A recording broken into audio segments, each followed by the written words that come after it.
solo.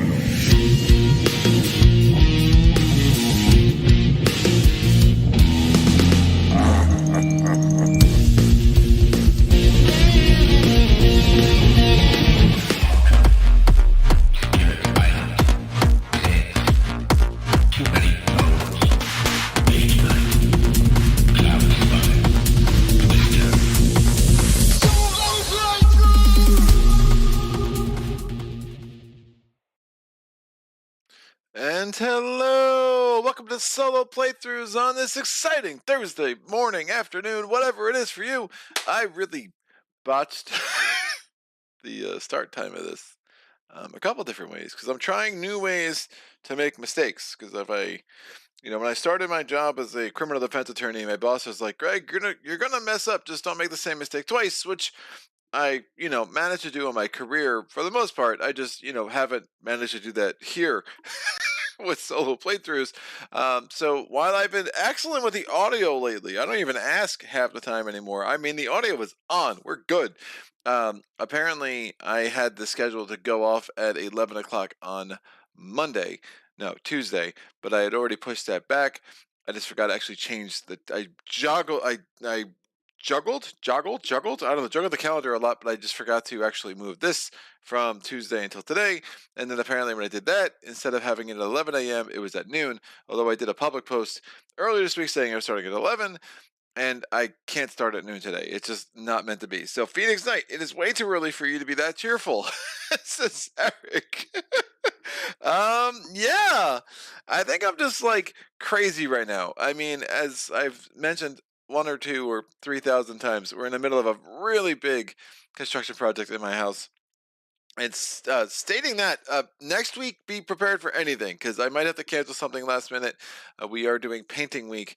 Now the good thing of painting is we are getting toward the end of this mess. I mean, you're not painting my dungeon for the most part, except for the giant hole they put in my wall near the electrical box, which I'm not very happy about. But someone decided to drop a piece of furniture into the wall, and yeah, the furniture won. So. We'll get that fixed and get my cave back to its full caveness. Because right now it's a little drafty out of that wall. Not metaphorically speaking. Metaphorically, if there was a wind coming from the wall between the row homes, it would come through that hole for sure.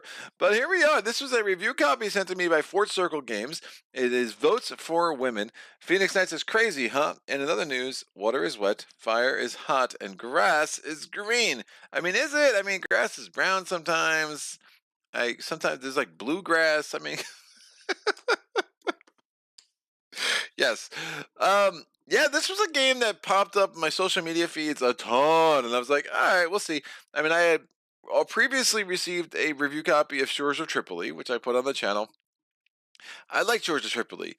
Shores of Tripoli was not a forever game for me. I mean, I played it. I have a friend who likes historical games more than I do. I was happy to give it to him after I put it on the channel, but I thought it was a cool puzzle. I love how you can learn history. Hold on one sec, guys. Taking a break.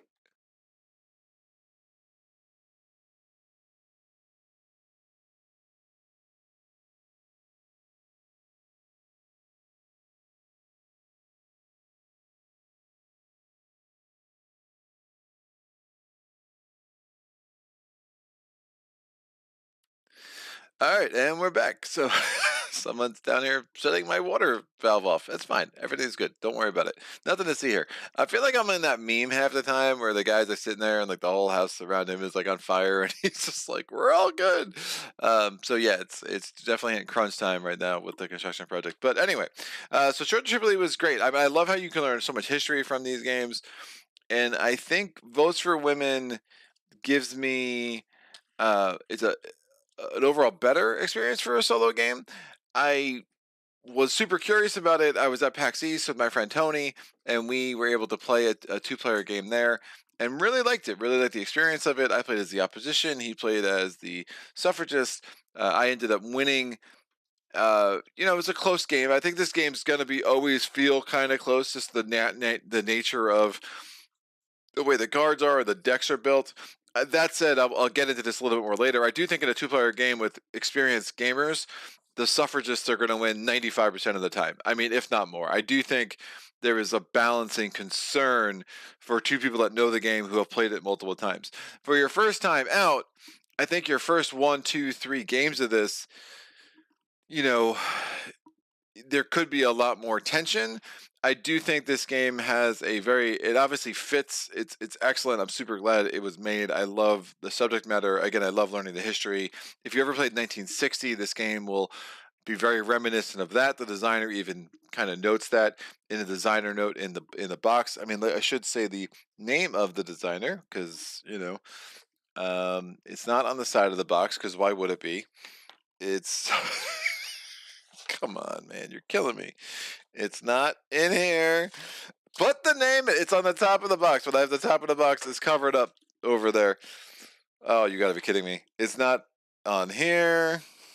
I mean, she's wonderful. She's a wonderful person, and I wish they put her name in more than one place on the box. Yeah, I'm sorry. I do not have easy access to that. So anyway, look it up. She's great. So Kevin Bartram from Fort Circle Games, and when I got back from PAX East, I reached out to him. I said, "Hey, I played Votes for Women. If it makes sense for you to send me a copy to put on the channel, I definitely will.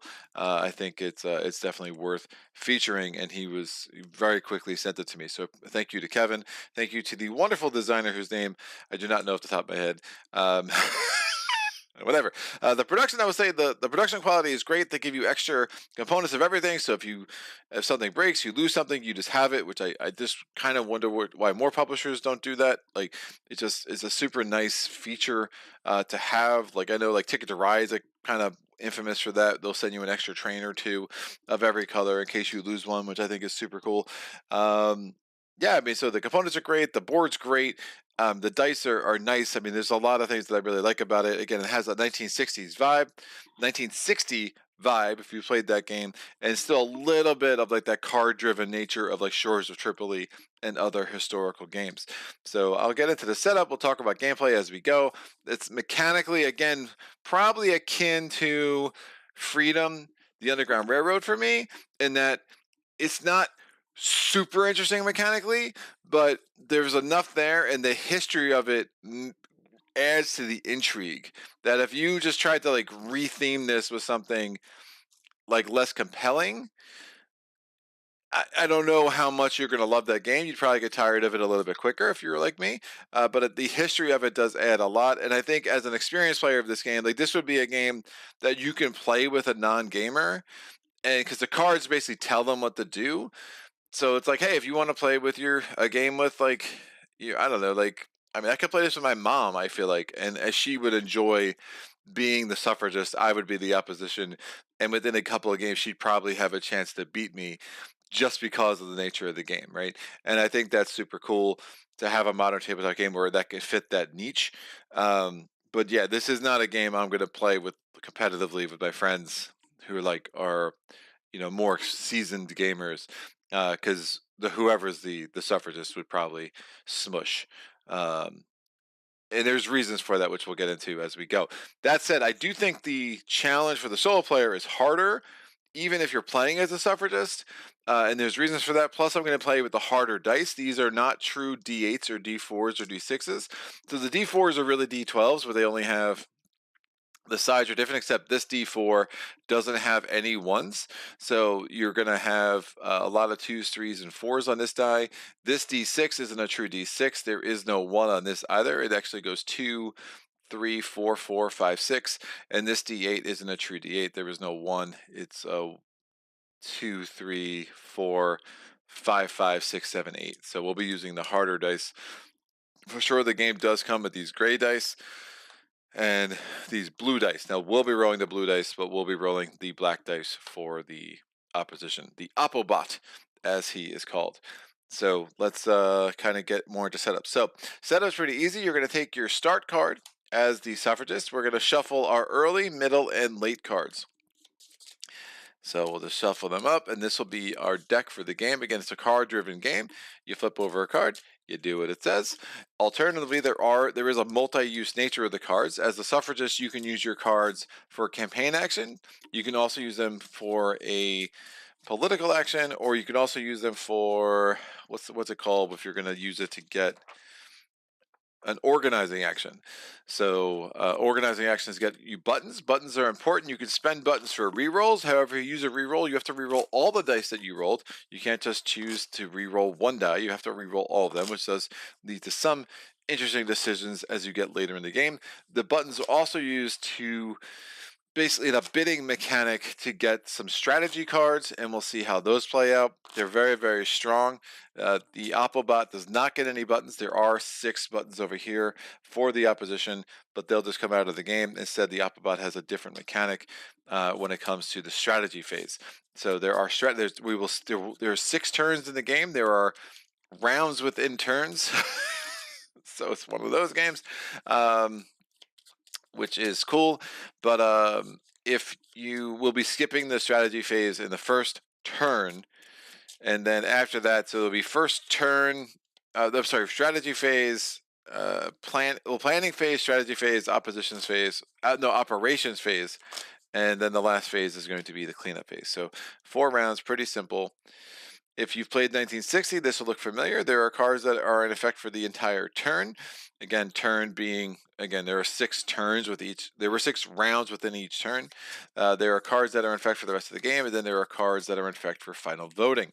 As the suffragist, we have a 2-tier plan. First, we have to get the United States Congress to pass the 19th Amendment, which would allow women the right to vote. And then if we manage to do that, well, now 2/3 of the states will need to ratify that. So this goes back to the time of 48 states, because there is no Hawaii or Alaska yet, at least as far as the United States boundaries and territories were concerned. So we only have 48 states. So if 36 states vote yes on the 19th Amendment, the 19th Amendment would indeed be passed. If 13 states vote no, the 19th Amendment would fail. So to get through Congress, we have these markers here. The only way we get this into Congress is by getting all six of these onto their respective little circles. The Oppobot will be trying very hard to prevent us from placing things on those circles. So we'll see that tension. And it also is the thing with the suffragist player, you don't want to get it to Congress too early, right? You want to make sure that because if you get it to Congress too early, the Oppobot might have a bunch of red cubes everywhere, and then they might get a couple of X's right on the board quickly. And again, we'll see all that as we go. So you do want to time it. You probably want to get this to Congress, have the 19th Amendment pass Congress somewhere in turn 5 or turn 6. And then you can go ahead and just start gobbling up states left and right. Now, you do need to do a lot of them. Again, you need to do 36 before the Oppobot does 13. So you again, you have your work cut out for you. The game will look like a sea of red to start, and then that will definitely transition. I have lost games against the Oppobot, or a game against the Oppobot, where I cleared out all of the red cubes at some point in the game. But unfortunately, when it came to final voting, I could not get enough support that I needed to actually win the. I roll bad, as we all know, and I was not able to win in the finals. So just because we get all the red cubes off the board does not mean we are guaranteed to earn women the right to vote. So I will be going through the flavor text in the game. Again, it's very similar to Freedom, the Underground Railroad, in that all of the good cards have a little flavor text giving you some historical context or what's going on at the bottom. I will say there's also a bunch of historical supplements in the box. Some very, very cool, like replicas of documents and stuff like that. I found all of this fascinating, and I'm not a big history buff, but like some of this is super, super cool. And I think it's really, I just like how they approached the game. It just adds a lot to the experience. Faux show. All right. We are going to now get the Oppobot deck ready. So our deck is ready. We have our start card on top. Nope, that's not our start card. Our start card on top. So I'll put that on top right there. And then we have the early cards, the mid cards, and the late cards. The Oppobot has 3 start cards. One will be done round 1 of turn 1. One will be done round 1 of turn 3. And one will be done round 1 of turn 5. So we'll just leave them there like that. We're going to shuffle the late, mid, and early cards. We're going to take out 2 of each, which is going to make sure the Oppobot gets toward their end game goals, their late cards. As we go, we will have other ways of getting through our deck. Obviously, we do want to get into our late cards pretty as quickly as possible, so it's going to take most of the game to get there, but we will indeed get there. So we're going to take out 2 of these late cards randomly. We're going to go to the middle, take out 2 of those randomly.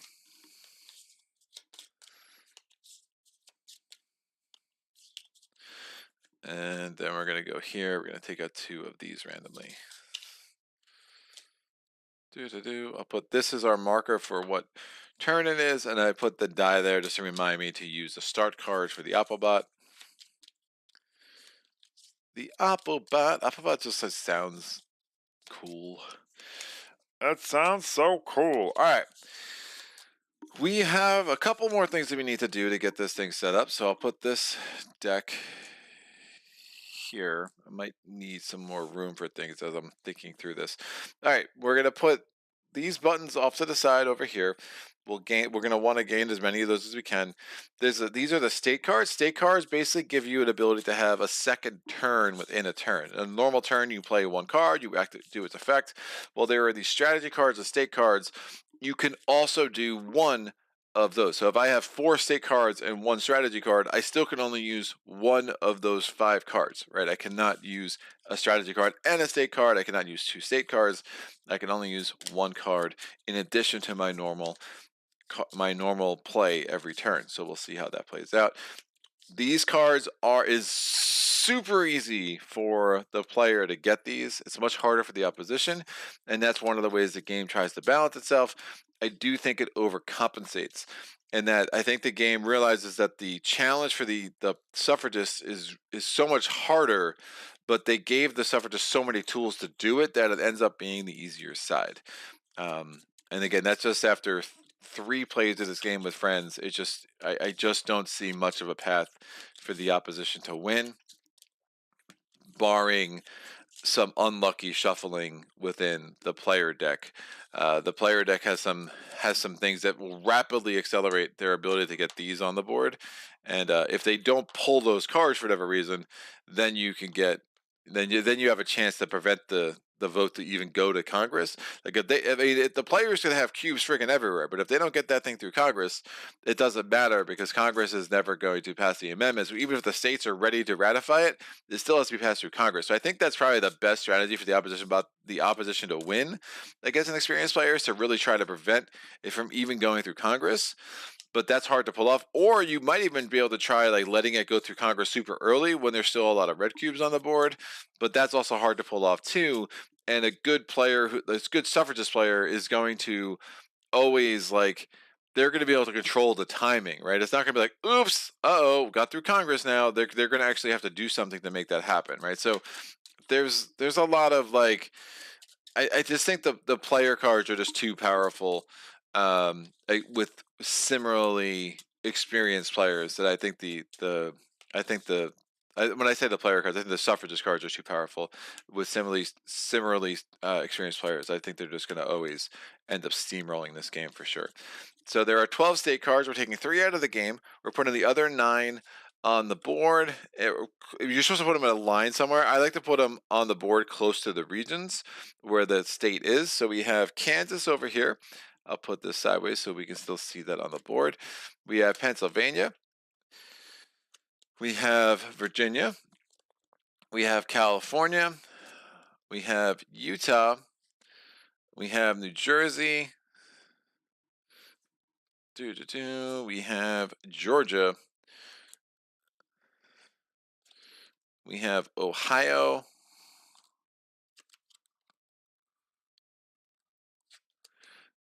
And we have New York. So how these work is the first side to get 4 cubes.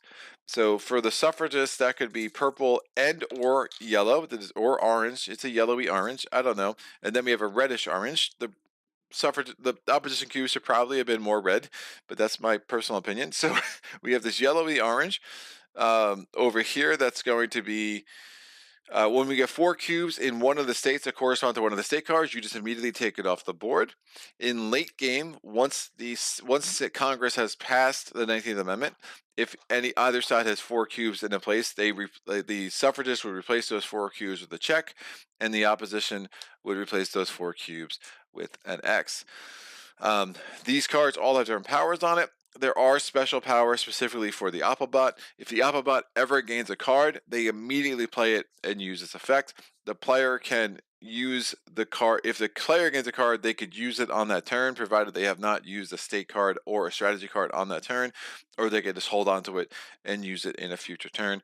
And as I gather state cards and strategy cards, I will try to put them somewhere on the screen so we can kind of remind me.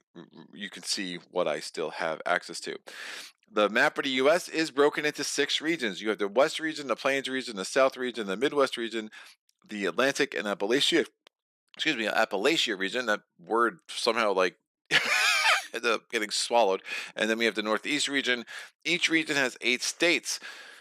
When the Applebot is going to place cubes to determine where you place, we will use these D6s to determine what region it is. So that would be a 5. That would be Atlantic and Appalachia. And then we'll use these D8s to determine what state. So it's like, hey, add some cubes in one state. Then it's like, all right, well, which one? We'd roll these both. Well, that would be 1-4. 1-4 would be Idaho, right? So you'll see that a lot. Campaigning actions, that most often will happen with campaigning actions, and the Alphabot will do that once for each campaigner they have on the board. They will start with 1. We will start with 2. The player, for the most part, will have twice as many campaigners. The suffragists will have, for the most part, twice as many campaigners as the Alphabot will. So because we'll start with 2, they start with 1. And then as the game goes, we'll have ways to add 2 more, and the Applebot will eventually have a second one. Kevin Bertram, I am surprised that several viewers have said the suffragist player will win against an opposition player. At the tournament we hosted at our convention, the opposition won a majority of the games, including the final game. Yeah, I saw that. What's up, Kevin? Kevin is the I think the owner, publisher of Four Circle Games. So I appreciate you stopping by, man. I could see it. I know I saw that the final game was won by the opposition. I mean, I don't know. I do think there could be strategies I'm missing with the opposition for sure. I won the first game I played, and then the next 2. I just think the players get so many freaking cards and extra actions, and I find their late game cards just that much better, and their campaigning actions give them twice the power. And once you get all 4 of those campaigners out, your campaigning actions are so good, and their access to buttons is a lot better. So I just think they have so many advantages. I just don't know how the opposition with experienced players. I'd be curious to see how many people lost as the players when it was their first game. Because I think I'm sorry, I keep saying players, the suffragists. I think if the suffragist plays this game once and loses, and twice and loses, great. I don't think they're losing the third time, because I think they're gonna learn the timing of it, and they're gonna learn how strong their cards are and what advantages they have. That I think that the suffragists ultimately will just smush the vast majority of times, and it's really not even close for me. Like it's just the vast majority of times. And it does fine, like that's fine for, like, I mean, a solo game. I think it's a much better challenge because there's a randomness to the Applebot and what they're doing that I don't think is there with like a, plus, like, I just think that the Applebot cards might be a little bit stronger. I mean, I'm not like, I haven't studied these decks super close, but it does seem the Applebot has more, answers. Plus, if you're using the black dice, I think that's better. I almost wonder if the opposition in the base game, if the opposition should be using the black dice all the time too, as a way to balance. I just think there is something off with the balancing.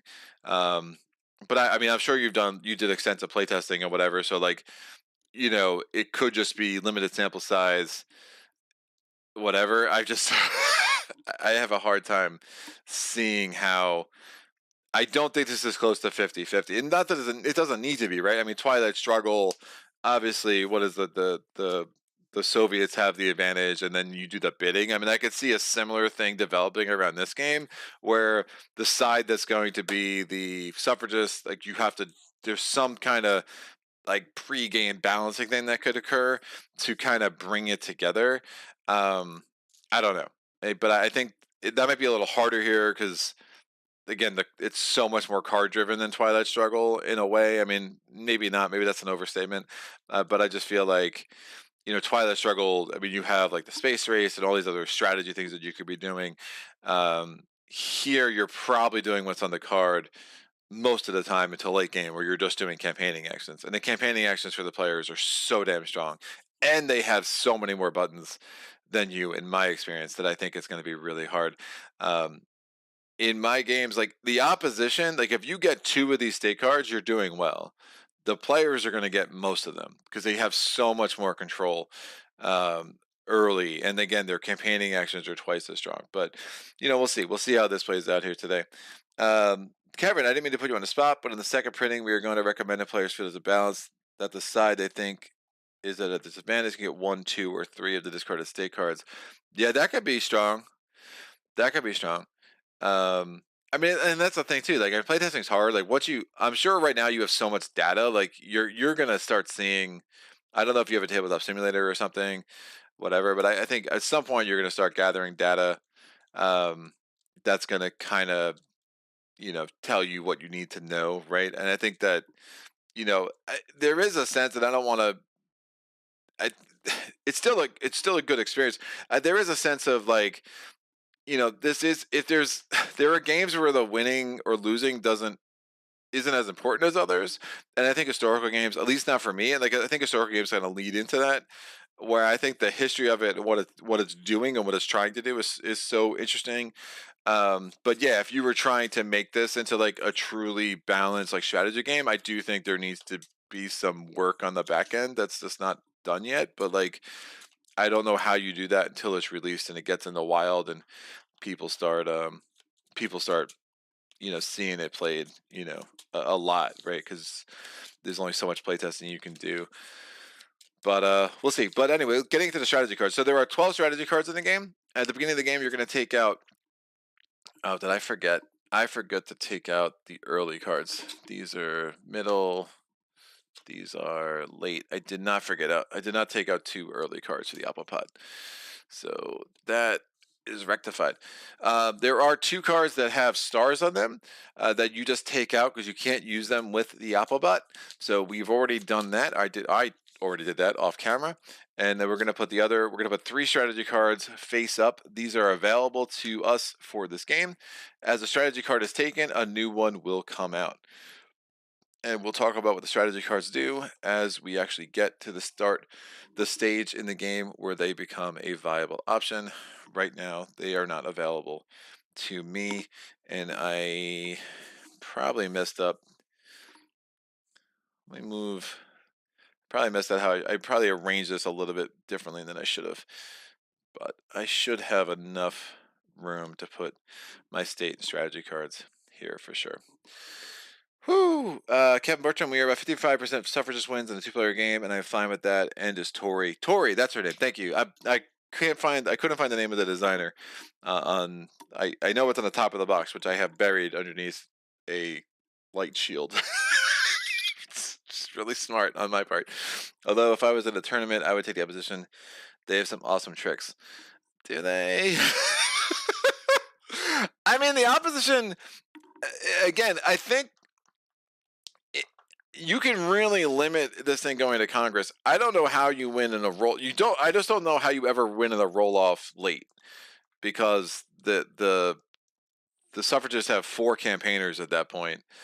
I mean, if the suffragists, there's that one card the suffragists have that adds 3 of these suckers, and if they don't get that card, I think you win. But if they get that card, it's really hard to prevent this thing from going to Congress.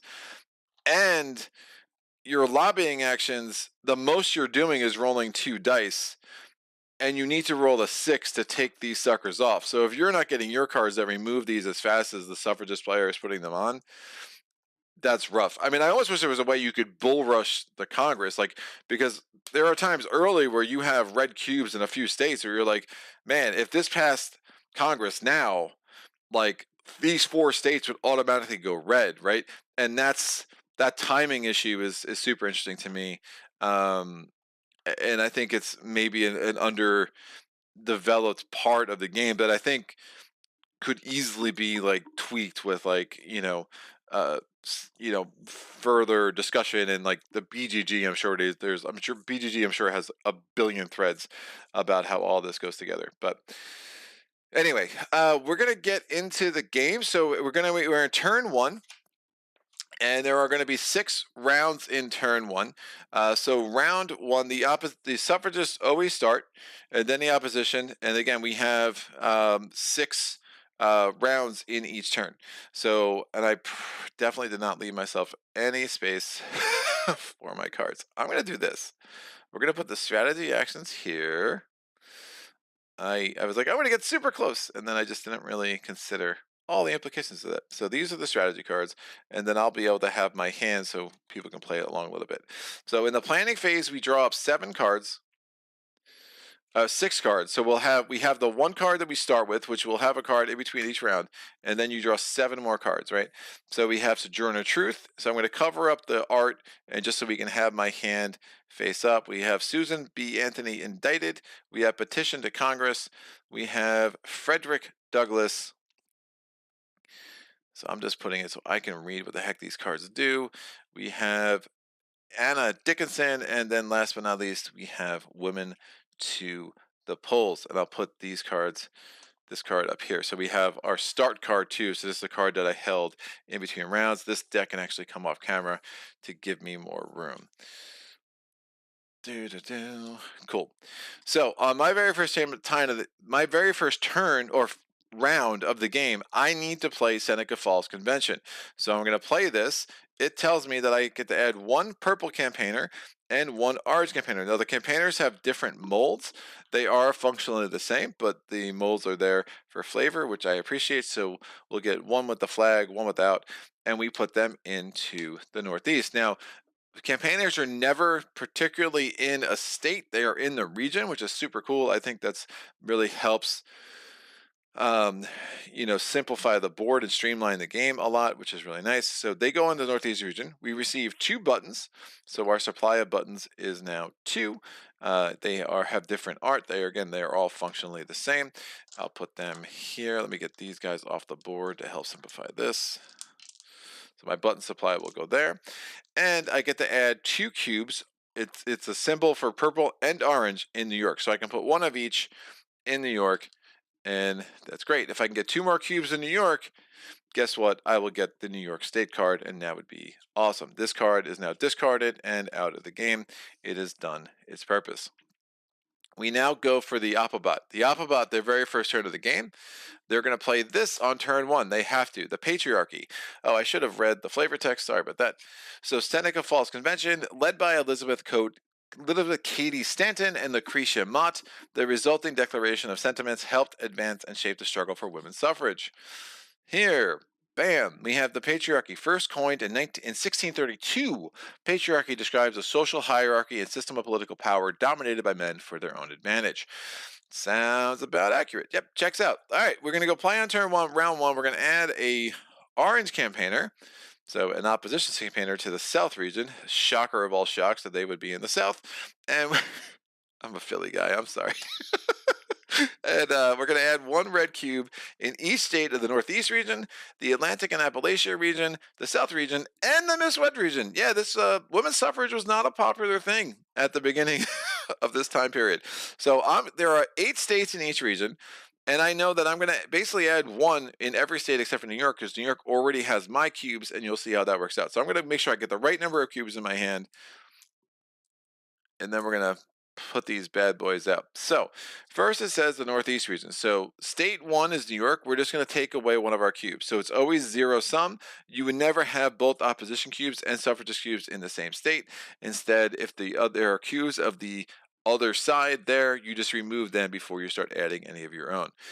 So this is good. We're going to go to the Mid-Atlantic region. 1, 2, 3. You're going to hear me count to 8 a lot. So if you were struggling with, I know things get really confusing around that 5, 6 region of counting. So if you're really struggling with this, I'm here to help you today.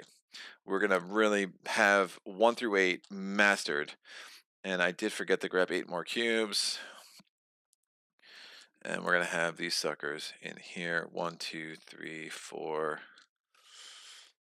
5, 6, 7, and 8.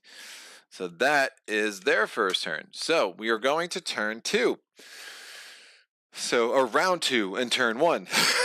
I'm putting this die there to remind me that in turn 3, round 1, I will be having to use the now's forms. So I could choose to do a bunch of things. I can add 2 cubes in each of New Jersey, Pennsylvania, or Delaware.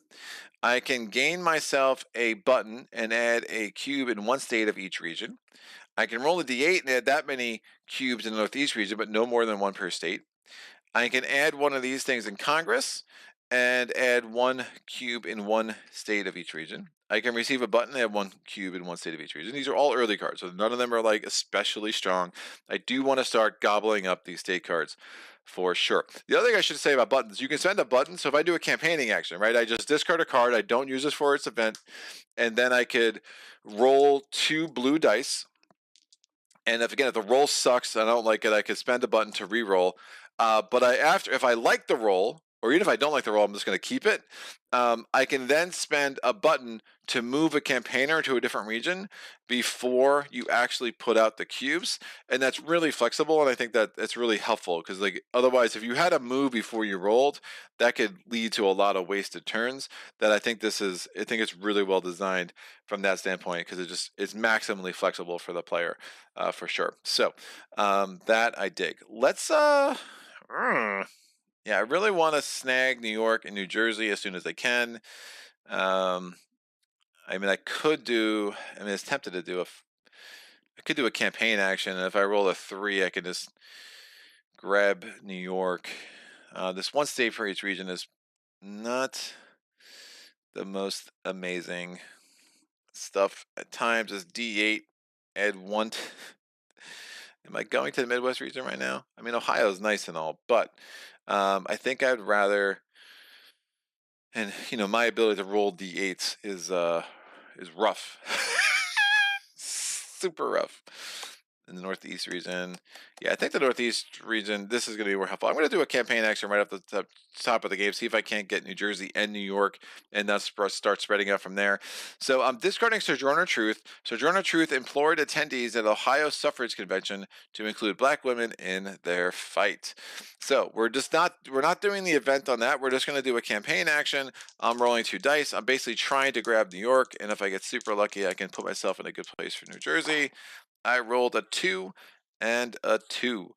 Awesome. Now, you have to put all cubes in the same region, but they don't have to all be in the same state. Right? So I'm basically, but they had the cube space also have to be the same color of the campaigner. So I'm going to get 2 purple in New York because of the purple campaigner, and I'm going to put a yellow in New York, and I would try to put 1 in New Jersey, but instead I can't, just this gets removed instead, and now I get the New York card. The New York card tells me I can add 6 cubes in the Northeast region, but no more than 2 per state. And if the Applebot had gotten this, he would add 1 red cube to each state in the Northeast region except for New York. Now, this is now available action for me, but it's going to be in addition to my other actions. I'll just kind of cover up the endgame voting with the strategy cards for now.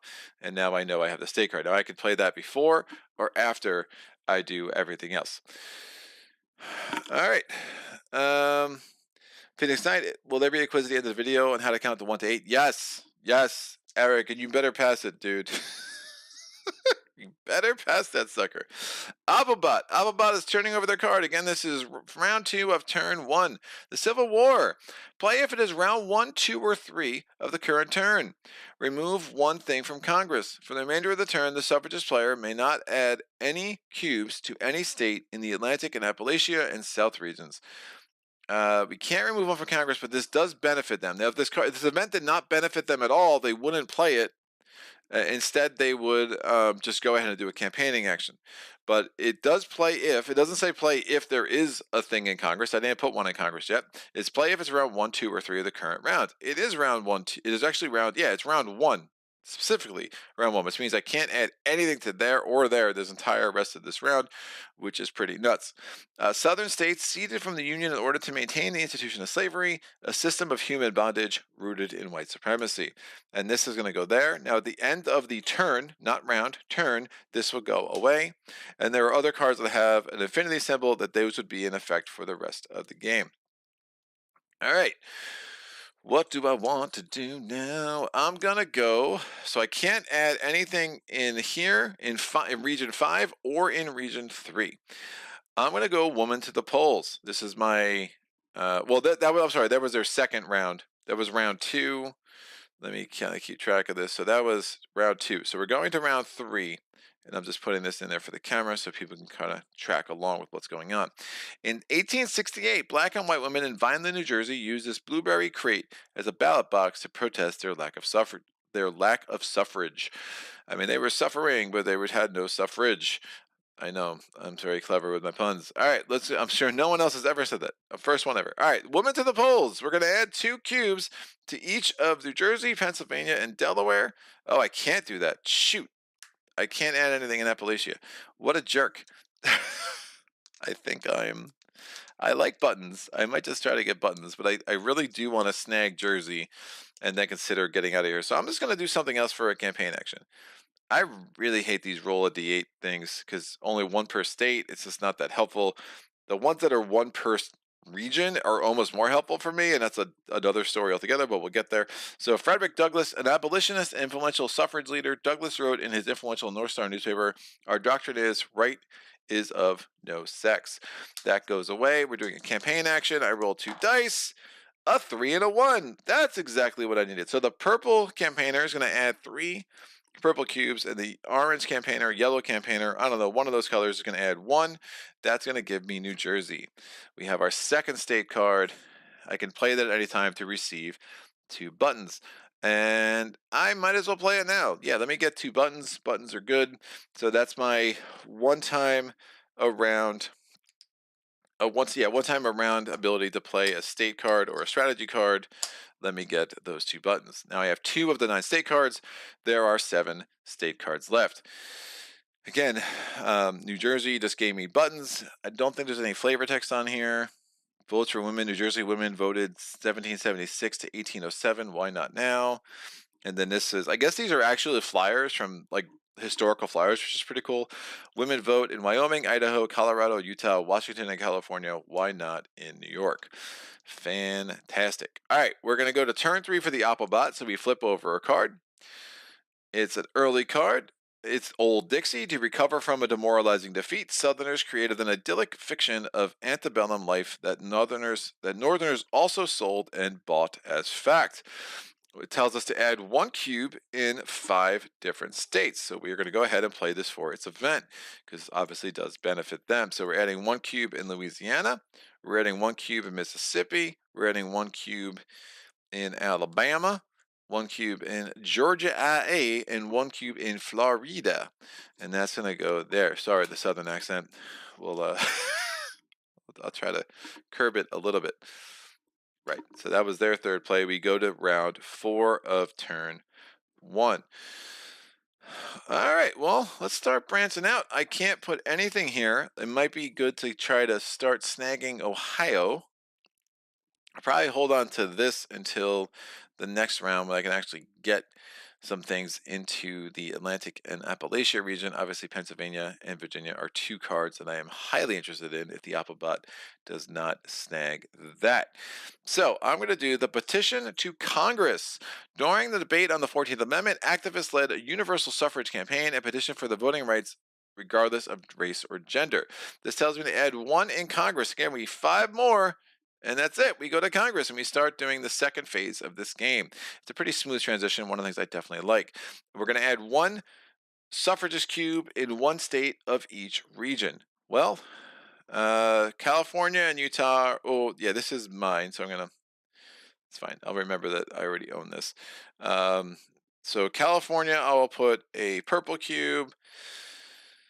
Kansas is a card that I'm very interested in. Oh man, I'm not going to be able to do it in those two regions. Is that also dumb? Hmm. And it's the Civil War early is super fun. Am I just doing campaigning actions this entire round? That'd be hilarious. I might be. Um, move a button. I can spend 2 of my 4 buttons. I mean, it's almost going to be more effective than this other thing. I would like buttons, though. I might actually do an action just to get buttons so I can get a strategy card. And you'll see how the strategy phase plays out. So, yeah, we're going to do another campaign action. Again, you roll 1 die for each campaigner you have on the board. This can come off because I changed my mind because I realized to play a whole card where I'm getting 4 cubes out doesn't seem like it makes much sense to me. So do I just go take care of the West and then kind of circle back in for sure? That's a weird. That was cool. I like it, Applebot. Very well played. Applebot's very smart. All right, we're gonna roll 2 dice. I'm gonna discard one of these for a campaign action. Probably hold on to that. That's a guaranteed 6 cubes. That's also 6 cubes, but it's not going to be as cool for me. So Susan B. Anthony indicted. In 1872, Anthony was one of many suffragists who tried illegally cast a ballot for president, attempting to force the courts to decide the suffrage issue. Campaigning action. I'm going to roll a 4 one of these days, but apparently that day is not today. I'm going to spend 1 button, so I have 3 buttons left. I'm going to move one of these campaigners out to California, or to the out west, I should say, and I'll send another button. Let's just move them both out there.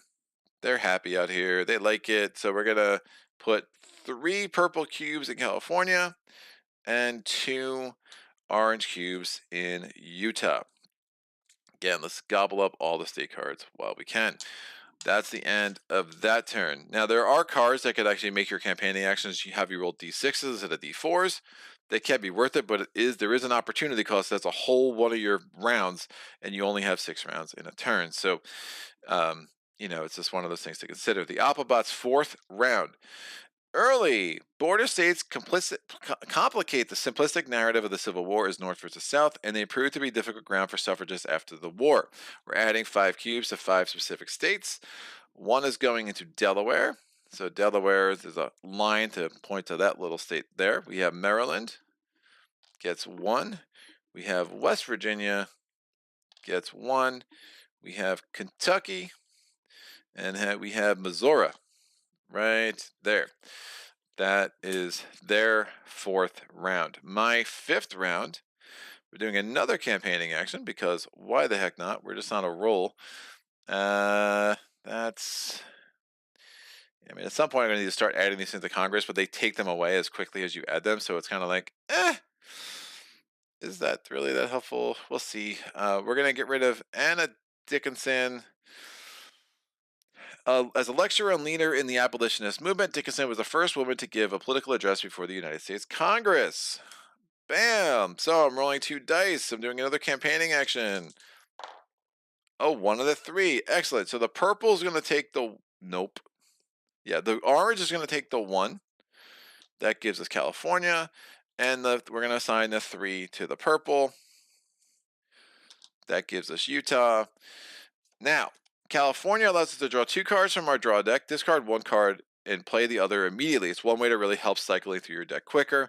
And then there is an historical document which is geared to Latino voters or Latina voters as well, to try to, campaign for suffrage in the state of California. Utah at 6 cubes in the West region, no more than 2 per state. That could be also very helpful. New York and Utah, I'll probably hold on to for a bit. California, I will be pretty eager to play right away. So that is done. We do the sick round 5 for the Applebot. South Dakota rejects suffrage. Suffragists set their strategy toward incremental change, sustaining some wins and many losses in the states across the country, including South Dakota. Susan B. Anthony announces that all the women suffrage stumpers of the county are to be turned loose on South Dakota. Heaven help Dakota and her people. Play if there is at least one thing in Congress. There is not. So since there was not one in Congress, instead of them doing this, they're going to do a campaigning event. So we're doing a campaigning event. We are rolling, again, I'm using the harder dice. So we're going to get this for their campaigning event, but we don't know what region they're going to campaign in yet. So they're going to roll this and this. They're going to go to region 1. Caused a little bit of an earthquake there. So they're going to region 1. Excellent. So region 1 is the west. So their campaigner just moves there. They don't have to spend a button to go there. So now we have a little weird little family over there. They don't really like each other. And they're putting 3 cubes in one state. If there was a state card there, they would prioritize that state. If there were 2 state cards there, you would just determine randomly. Since there was not a state card, though, we're just going to put it in state number. I'm sorry, I rolled the wrong thing. I should have rolled one of these, the white dice too. They would have put 3. They're putting 3 cubes down. They're putting it in region 1. What state?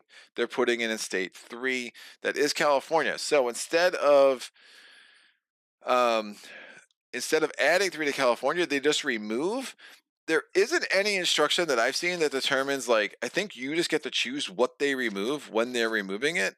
I haven't seen anything that says, oh, you have to choose this or that. So I think we could just decide what color cubes we want to have removed. So I'll just remove, like, I'll remove the 2, what do I have over here? I'll just remove the 3 purple from there. That's making sure that priority thing is correct. The strategy phase, the opposition. Wait, they roll the black die during a strategy phase and campaigning actions. Yeah, so that's a campaigning action. In the operations phase, several of the cards play if, determine the region.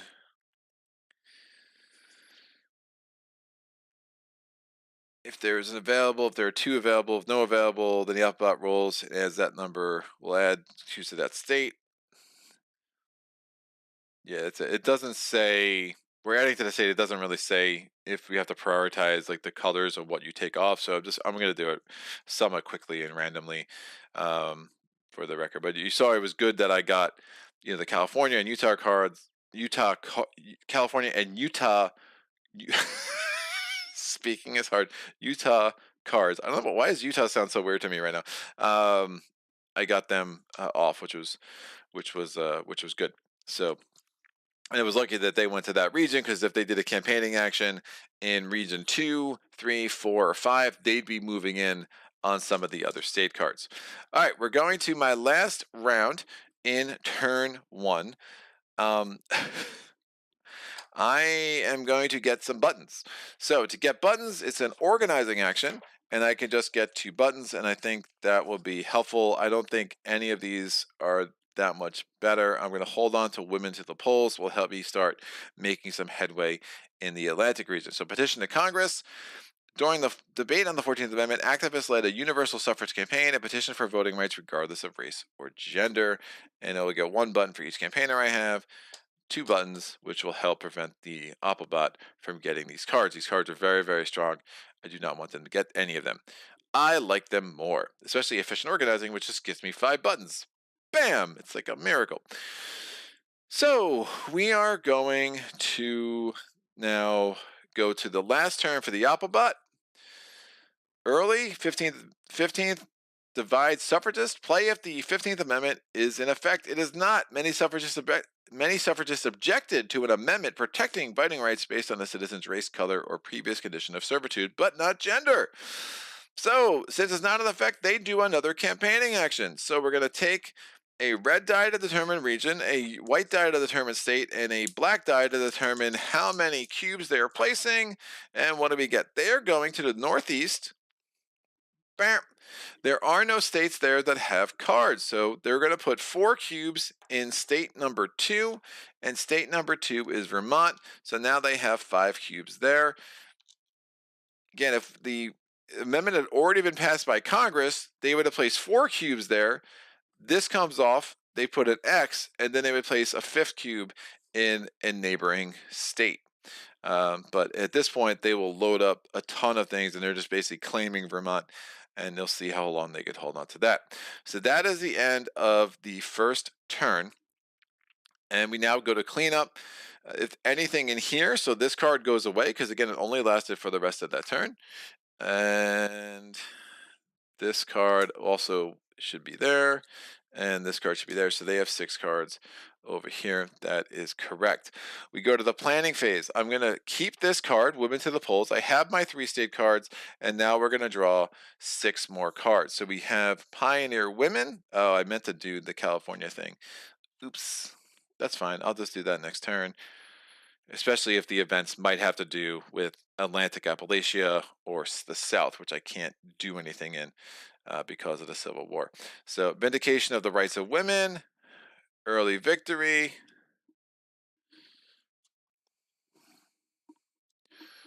Yeah, the Applebot. I think the Civil War.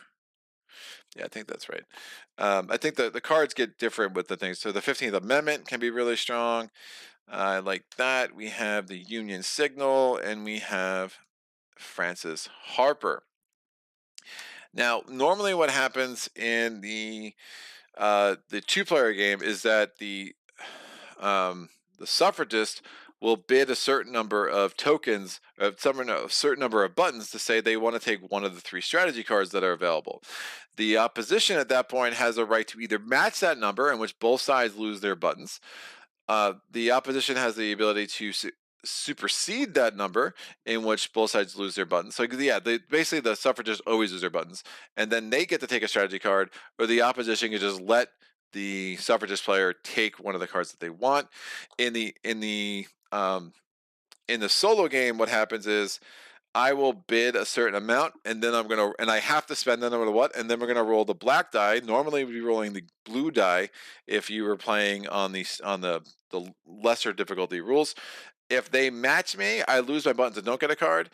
If they exceed me, then they get a card at random, and they immediately do the effect. And if they roll less than me, then I get the card. I get to choose one of the 3 cards that I want. I'm going to bid all 4 of my buttons, which means that I know the Applebot's not going to get one. But again, I'm spending these buttons no matter what. I'm hoping I don't roll a 4 with this die. Now, the harder black die, it appears that 1, 2, 3, 4. 1, 2, 3, 4. All right, so it's 12-sided die. So this is essentially a D3, which is interesting. But instead of being a 1, 2, 3, it's a 2, 3, 4. So that's super cool. Now the blue dice, for the record, they're D4s essentially. There are three of each. So there's 3 1s, 3 2s, 3 3s, and 3 4s. So there are 1/3 of the time they're going to roll a 4. I'm hoping that time is not now. At minimum, I get to block them from getting one of these strategy cards. They rolled a 3. Great. So I spend my 4 buttons. I get the card of my choice. I think I take efficient organizing, which is going to give me a lot of buttons, and I'm a big fan of that. So efficient organizing, receive 5 buttons. If the Alphabet got it, he would add 3 cubes to 3 states determined at random. This is every moment is an organizing opportunity, every person a potential activist, every minute a chance to save the world. Dolores Huerta. So Huerta, I'm assuming it's Huerta. I'm going to use this on my first turn. First round of turn 2. We are in turn 2, and I'm going to get some buttons because they are helpful.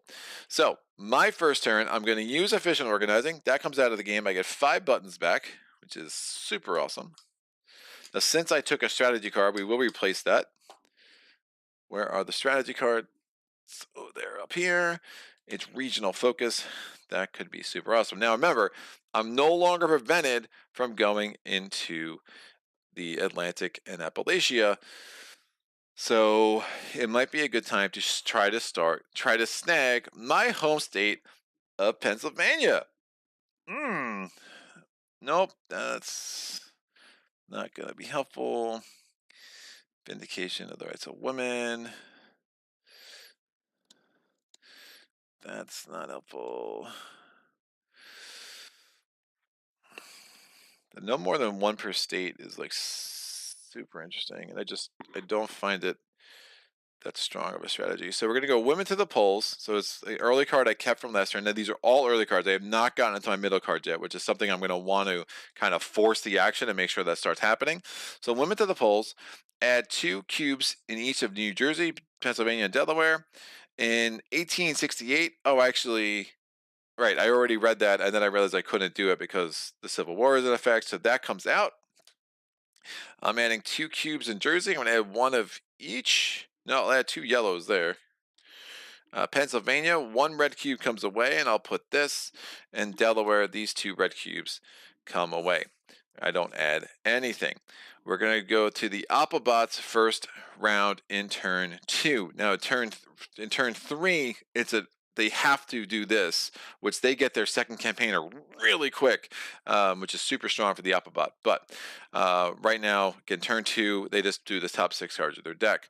Southern Resentment, playable at the 15th. Play if the 15th Amendment is in effect. It is not. At the Reconstruction dragged on, resentment of the Northern influence and black citizenship rose, fostering backlash to political progress in the South. So they're doing a campaigning event. They're going to roll 1 red die for the region, 1 white die for the state, and a black die determining how many cubes they're adding. They rolled a 1, 1, 4. They are going to go to the West. And since there are no state cards available there, they're going to go into state 1. They're adding 4 cubes. And Washington is now decidedly against suffrage. Those Washingtonians, what the heck's going on? Kevin Butcher, we let folks play that as they would like, removing cubes, but we want to play the alphabet smarter and then try to remove cubes all of one color first. Cool. Thank you for answering that, Kevin. I really do appreciate it. I love when like publishers show up and like answer questions in real time. It's so freaking nice, man. It really is. It's just cool. I love like publishers that support their product like more and more because like I just don't take that for granted. Um, and it's really just super fun. Anyway, that's out. We go to turn round 2. I'm gonna play California. This is not my action, right? This is like an extra thing I get to do. I'm going to draw 2 cards from my draw deck, discard 1, and play the other for its event immediately. And this is one way to cycle through my early cards to try to get to my middle cards where I want to be. So California is out. Thank you, California, for all your hard work. I get to add 1 thing to Congress and receive 2 buttons, or I get to play property rights for women for the remainder of the turn. I can roll a d6 instead of a d4 when taking campaigning actions. That could be super awesome. Called the first Jewish feminist, Ernestine Rose wrote the first petition to secure women's property rights, a change that fueled the suffrage movement. I think I'm going to use that for its event, and that's going to last the rest of the round. Like, that's really strong for me. I think I'll be doing a number of campaign actions. I would like to get Virginia and Pennsylvania, for instance. And then we can worry about Georgia, Ohio, and Kansas. Again, I've been lucky where the Applebots been doing their actions, and that they haven't hit the states that would have given them state cards. They hit the regions that I already took those state cards, right? So it's really important to get those early. Or sometimes I have a plan, and it makes me look smarter than I am. We're going to now do a campaign action. So I'm going to discard 1 of these suckers. That might actually be helpful. So I'm going to discard the Union Signal. Actually, the Civil War is not in effect, so this is going to be garbage. The Union Victory. The end of the Civil War meant a return to campaigning and political organizing for suffragists. If it was in effect, something else would happen. It would basically let me roll a d6 and potentially receive buttons and move the Civil War to the discard pile. Civil War is already at the discard pile. Did I forget? Nope.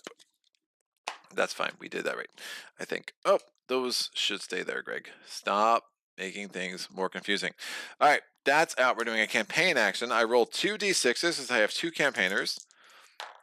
I rolled a 3 and a 2. All right, we're going to spend 2 buttons. We are going to the Atlantic and Appalachia. Both of my campaigners are heading there.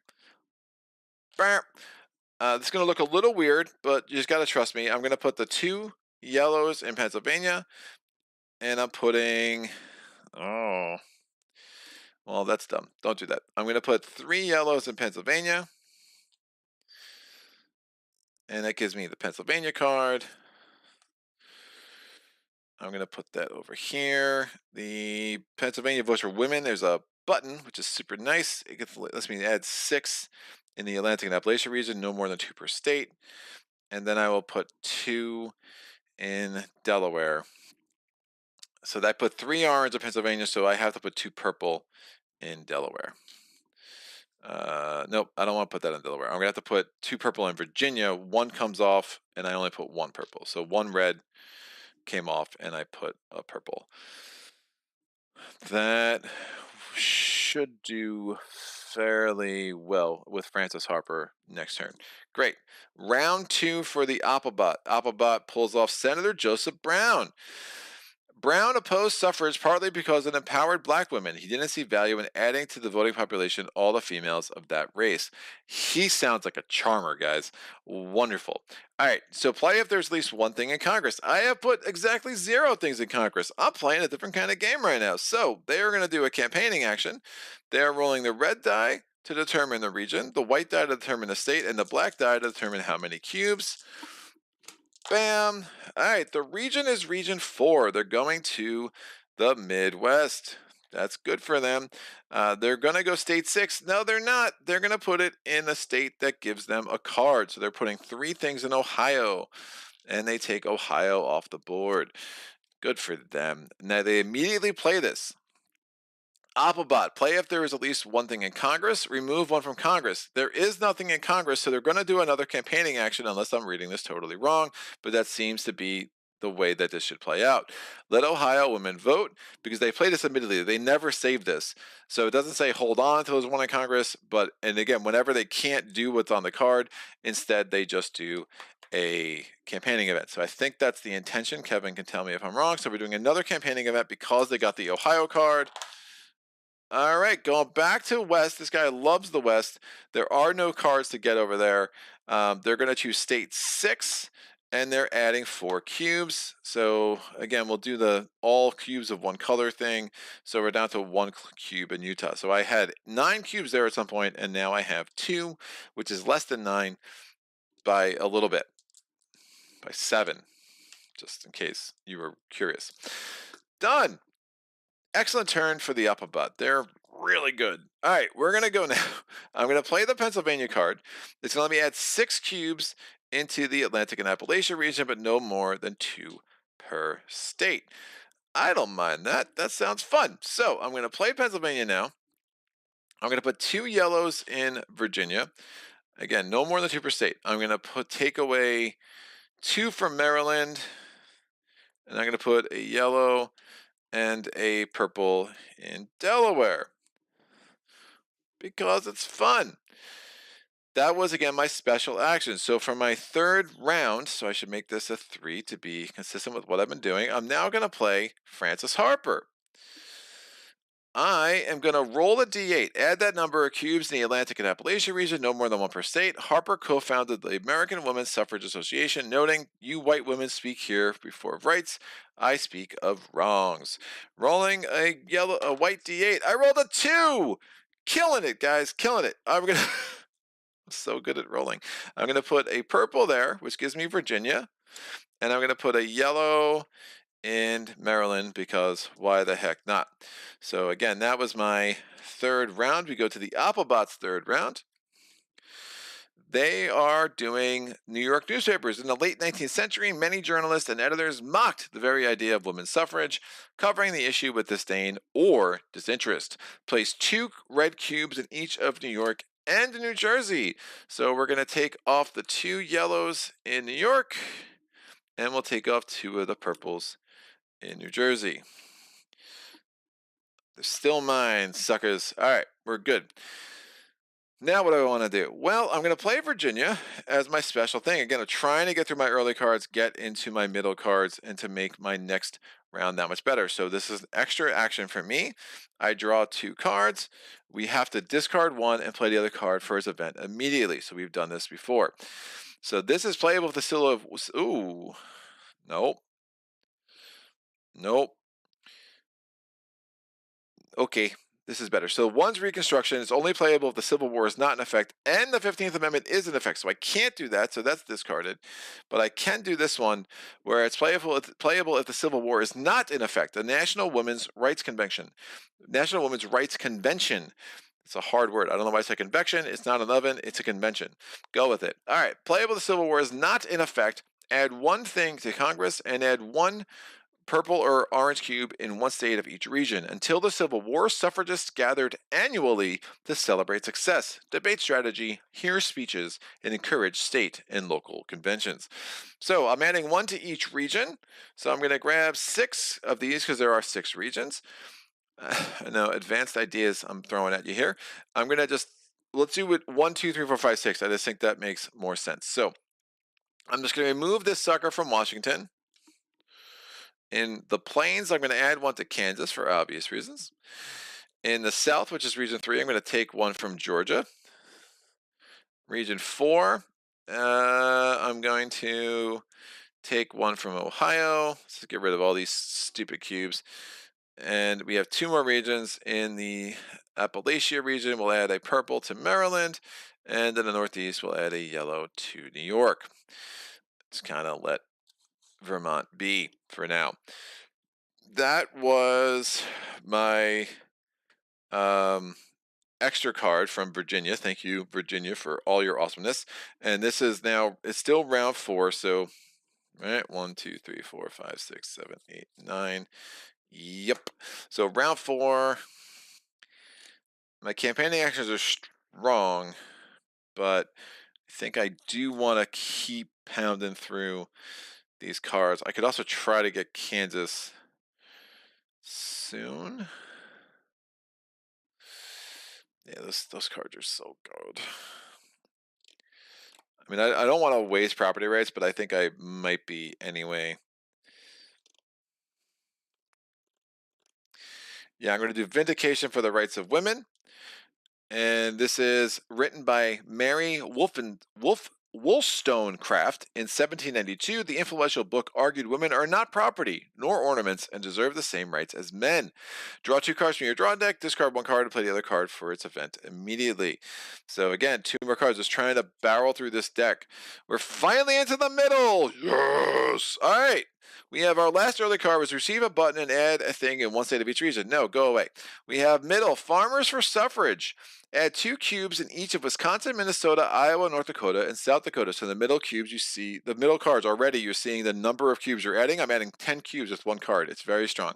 A vacation to Gilded Age inequities and agricultural crisis, the Populist Party grew out of the Farmers Alliance and strongly backed women suffrage. Yeah, farmers.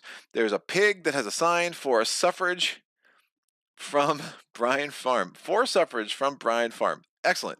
That is 1 politically active pig. So I'm going to take 10 cubes and we're going to add them across the 5 states that are listed here.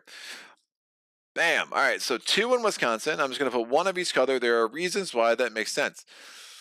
Although, remember, I forgot there's a bunch of purples, reds here already. So I'm adding 2 in Wisconsin. 1 goes away. We add 1. Bam. Minnesota. 1 goes away. We add 1. Done. Iowa. 1 goes away. We add 1. North Dakota. I'm going to add 1 of each. And South Dakota. I'm going to add 1 of each. Excellent. Made some nice little swings in progress in the Midwest. We're now doing the Autobots' 4th turn. Gerrymandering. No. All right. It says remove all yellow or orange cubes. I don't know. It depends on what you prefer with colors from the 2 states with the most. Gerrymandering is the practice of drawing legislative maps to let politicians choose their voters instead of voters choosing their elected official. So we're removing the 3 from here and the 3 from here because those are the 2 states that had the most orange. So again, we're seeing a little bit of the seesaw back and forth, but again, claiming those state cards early has been hugely helpful. I think I snagged Kangas. Kanget. I don't know that wasn't a word. Playable of the Civil War is not in effect. On roll. could pass the 15th Amendment.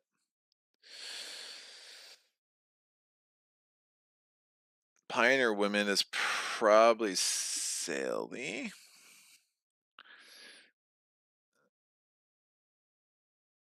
It's really strong. I think I passed the 15th Amendment. I would like more buttons. Not sure that's going to happen. I've spent my buttons. I had 5. I never got more. That would give me a, that's nice. All right, let me do this 15th Amendment thing. So, 15th Amendment. Play if this playable if the Civil War is not in effect. Roll a d6. I need a roll of a 3 through a 6. I rolled a 2. I'm going to spend a button to re-roll that. I'm rolling really good. I rolled a 2. We're going to spend a button to re-roll. I rolled a 3. Hey, we got there in the third try. Woof. All right, I'm going to add 2 of these suckers to Congress. And I can add 8 cubes anywhere, no more than 2 per state.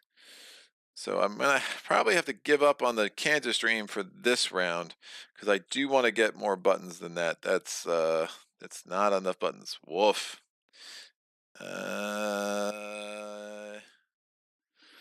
That's the plains, that's the west, that's the northeast.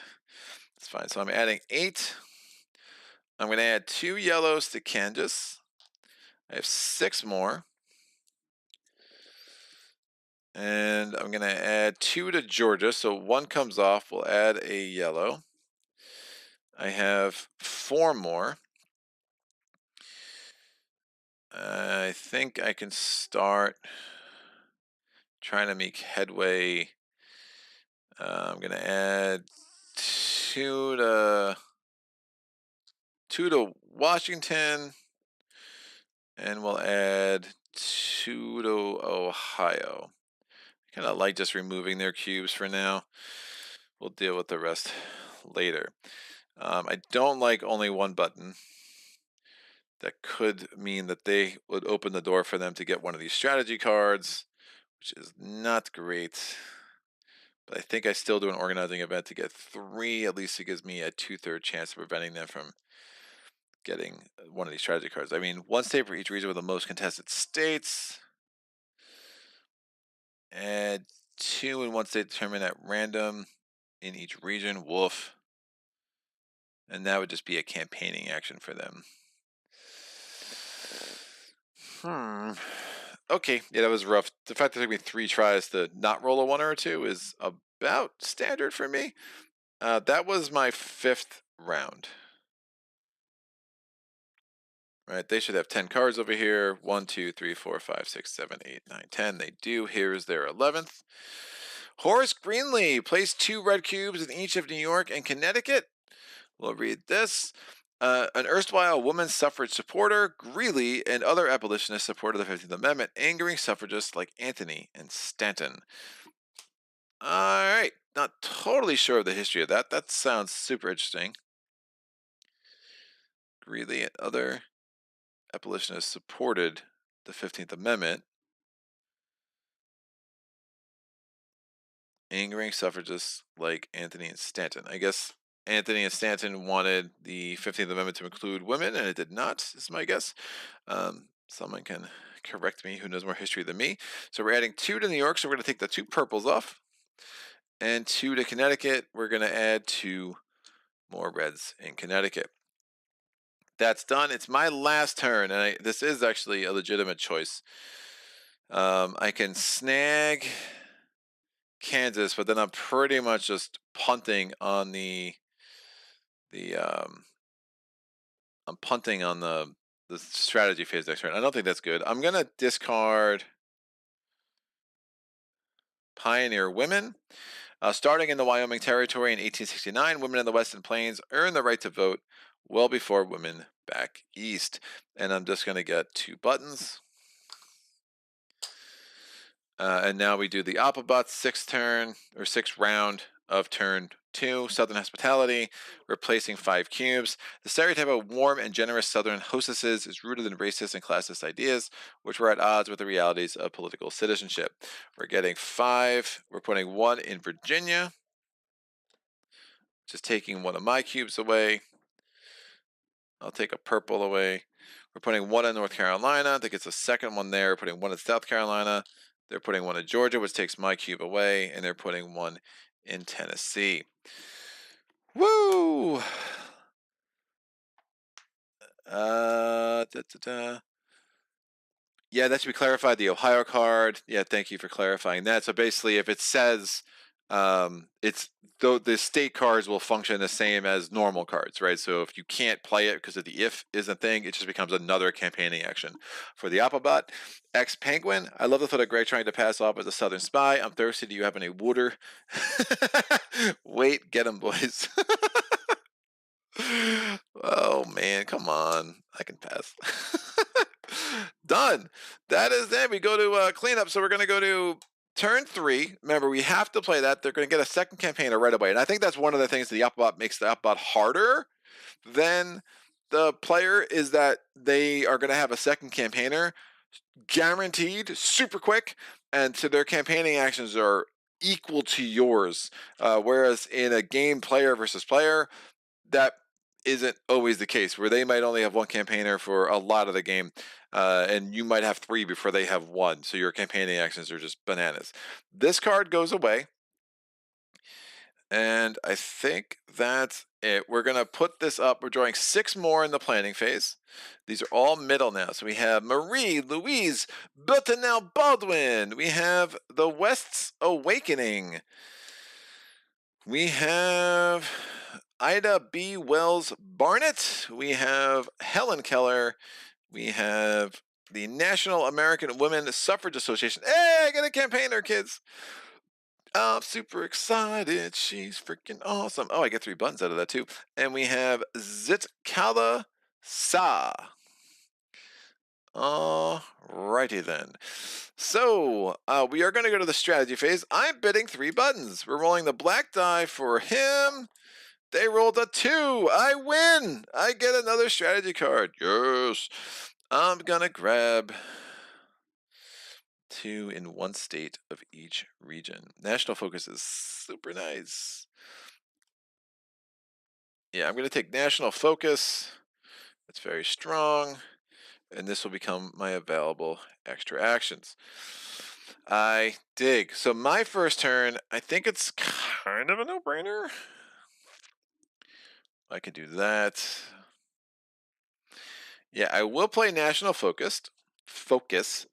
Speaking is hard. Even as campaigners take action at the state level, they must maintain a national focus that surveys the cause and effect of each win and loss.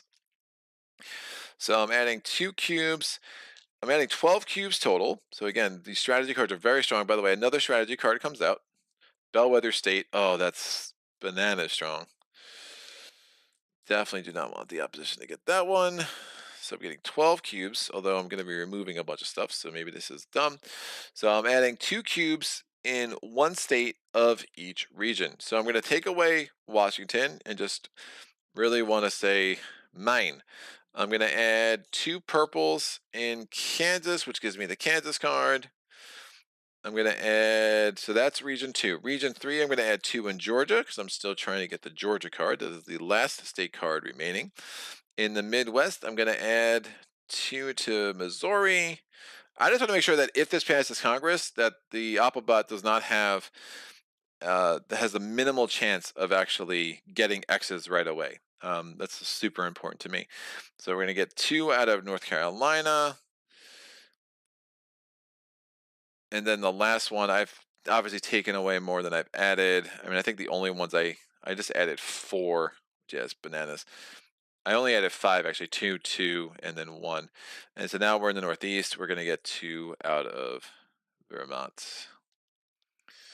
So you are fighting a battle on multiple fronts, but again, the numbers advantage does go to the suffragists pretty heavily in the middle rounds, and that makes sense. Though again, the opposition only needs 13. You need 36, so it totally makes sense that that's how it goes.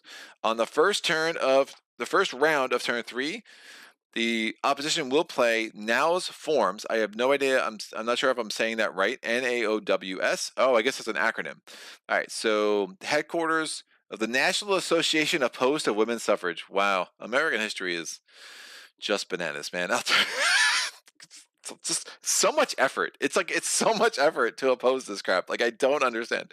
It is what it is. All right. The formation of NAOWS was an admission of the suffrage women's strength and potential.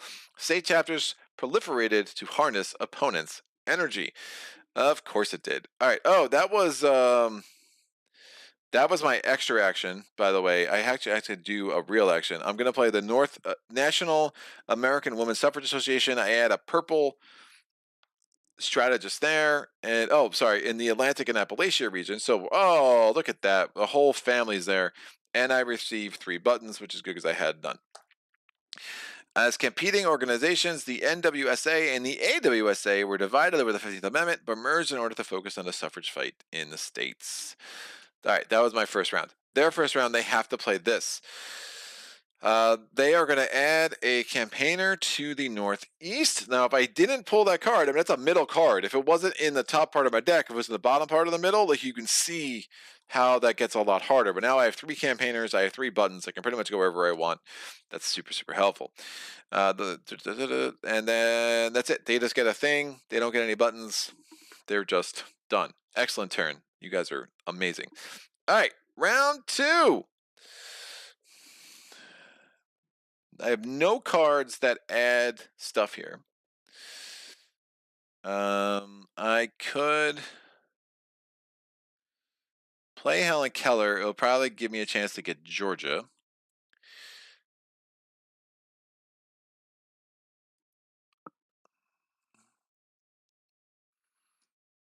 Yes, I want Georgia. I want Georgia. All right, Helen Keller. Those planes, that's that. Great. Roll 6, 2, 6, 2 red 6s. So Helen Keller, best known as a hero for the disability community, Keller was also a radical socialist and supported women suffrage in speeches and processions. Rolling 2 red 6s or 2 d6s. Whoa! I rolled an 11. That is the best roll I've had in quite some time. That's awesome. So I get to add 11 cubes, but no more than 2 per state. So let me grab 11 cubes and we'll start working it out this way. That's 7, 8, 9, 10, 11. Again, I'm probably going to take off more than I add, but we'll see. So I'm going to add this stuff into Georgia. And I could actually start considering doing political actions, but I grabbed the Georgia thing. I haven't used a card yet this turn. So again, vote against women's suffrage. It's bad. Georgia's rough. I'm going to use that card, get 2 more buttons because we like buttons. 5. Yeah, there is. I'm tempted to start trying to blitz Congress a little bit. So that was 2. I can add 9 more. I'm gonna add anywhere, no more than 2 per state. So I'm just gonna take 10 of their cubes off. So 1, 2. So no, 9 of their cubes 9 of their cubes off. So that's 4. I could take 5 more off. So 1. West Virginia. West Virginia's a lost cause, right? So Florida. If you live in West Virginia, I love you, is what I meant to say.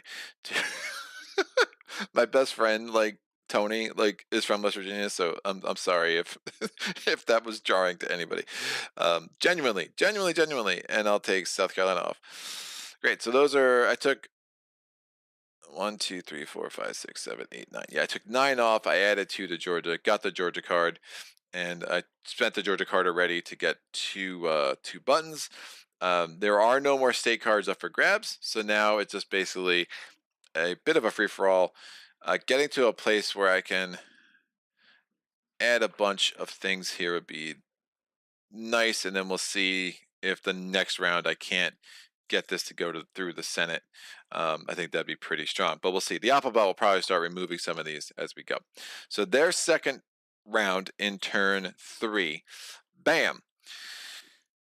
Hold on 1 sec. I'm not sure if that background noise is coming through. I am going to turn off my air conditioner. It is that time of year, apparently. That's submitted. Someone's live on my YouTube channel. I should check that out. Unwarranted, unnecessary, and dangerous interference. Add one red cube in one state of each region. Some states stridently oppose a suffrage amendment, and pass resolutions to warn the federal government against violating their rights as states.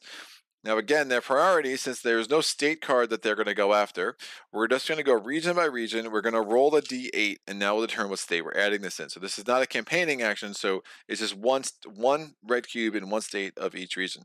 So in region 1, I rolled a 6. My cube in Utah comes off. In region 2, I rolled a 4. One of my cubes in Nebraska comes off. Nope, North Dakota. It's like Nebraska, except it's not even close to where it's supposed to be. Region 3, I rolled a 1. They add a red cube in Texas.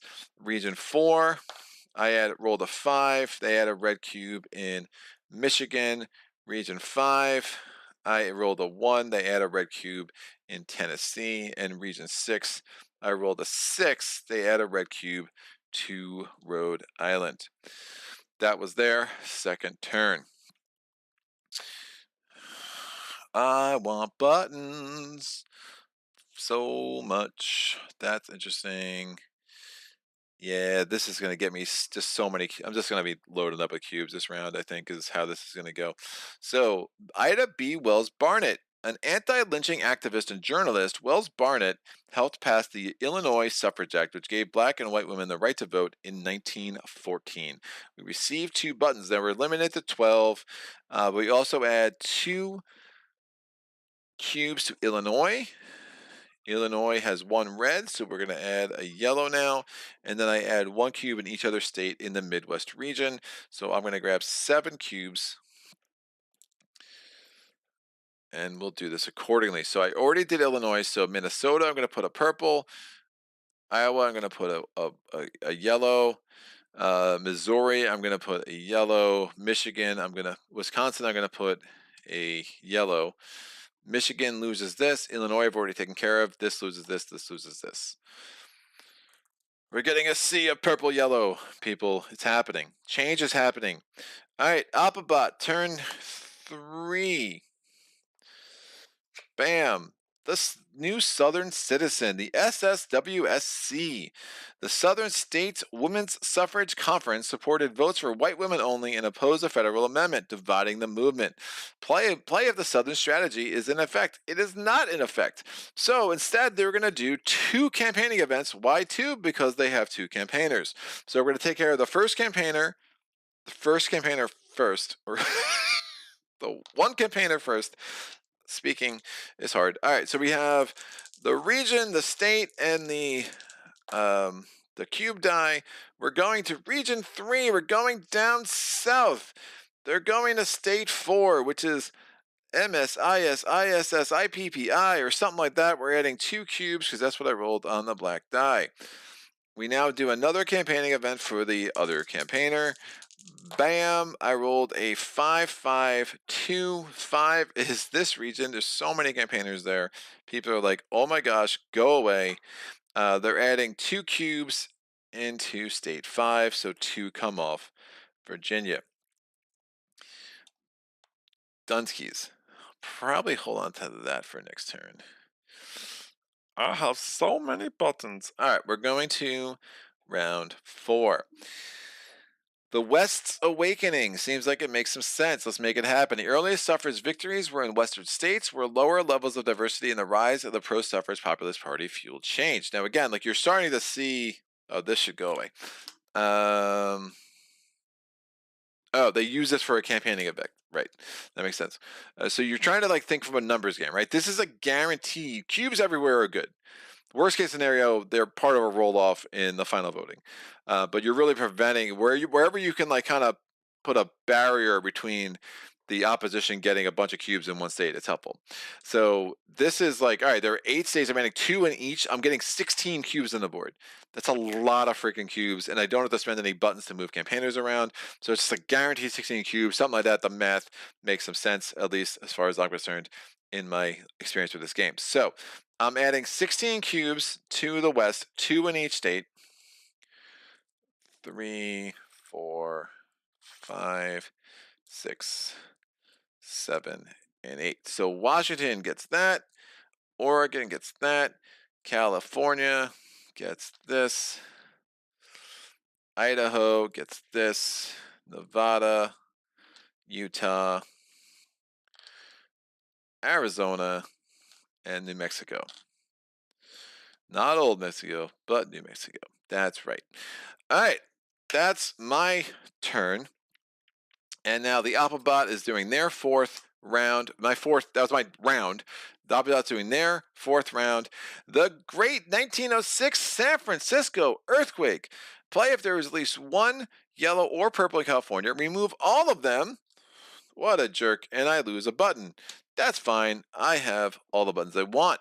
Natural disasters and long periods of expensive rebuilding disrupted the political momentum that suffragists were building in states and in Congress. We go to round 5. Boop, boo. All right. I'm not doing that. That's a guaranteed 10.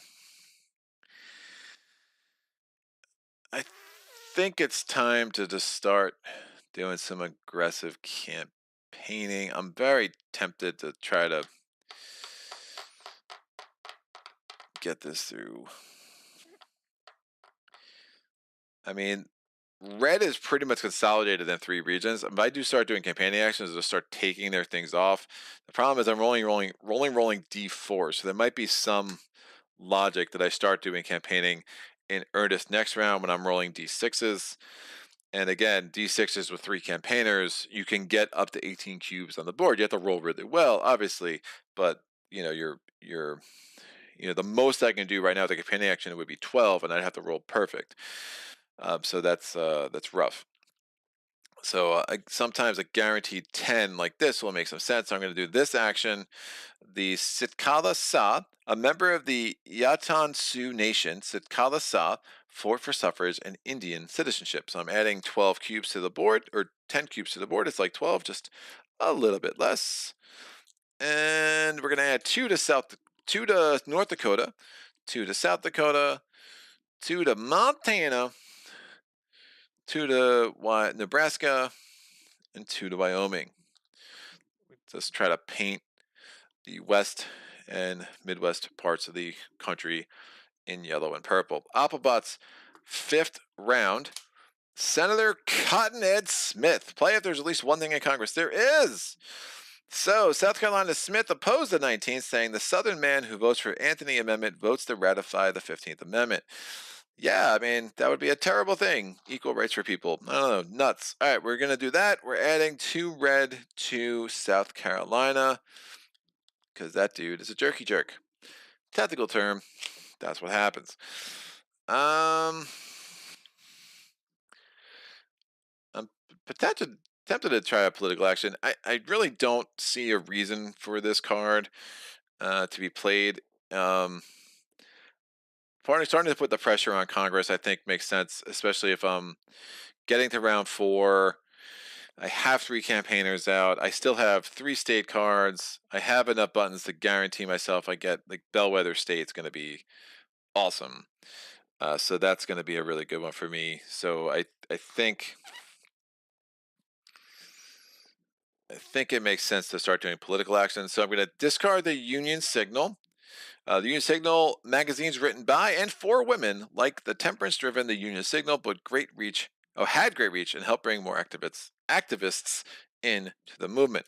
So I'm doing a political action. I'm trying to tell Congress pass the 19th Amendment. Come on. And they're like, why do you sound like Kermit the Frog? And I'm like, I don't know. And I'm going to roll a red die for each one of my campaigners. For every 6 I roll, I add one of these to Congress. Now, this is where this game gets bananas.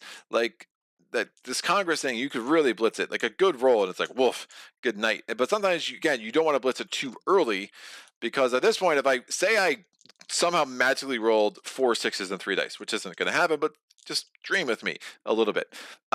Then again, opposition would automatically get this state. They'd automatically be very close to that state, that state, that state, that state, and that state, and they only need 13, right? So there is a timing component that you need to take, kind of keep in your head.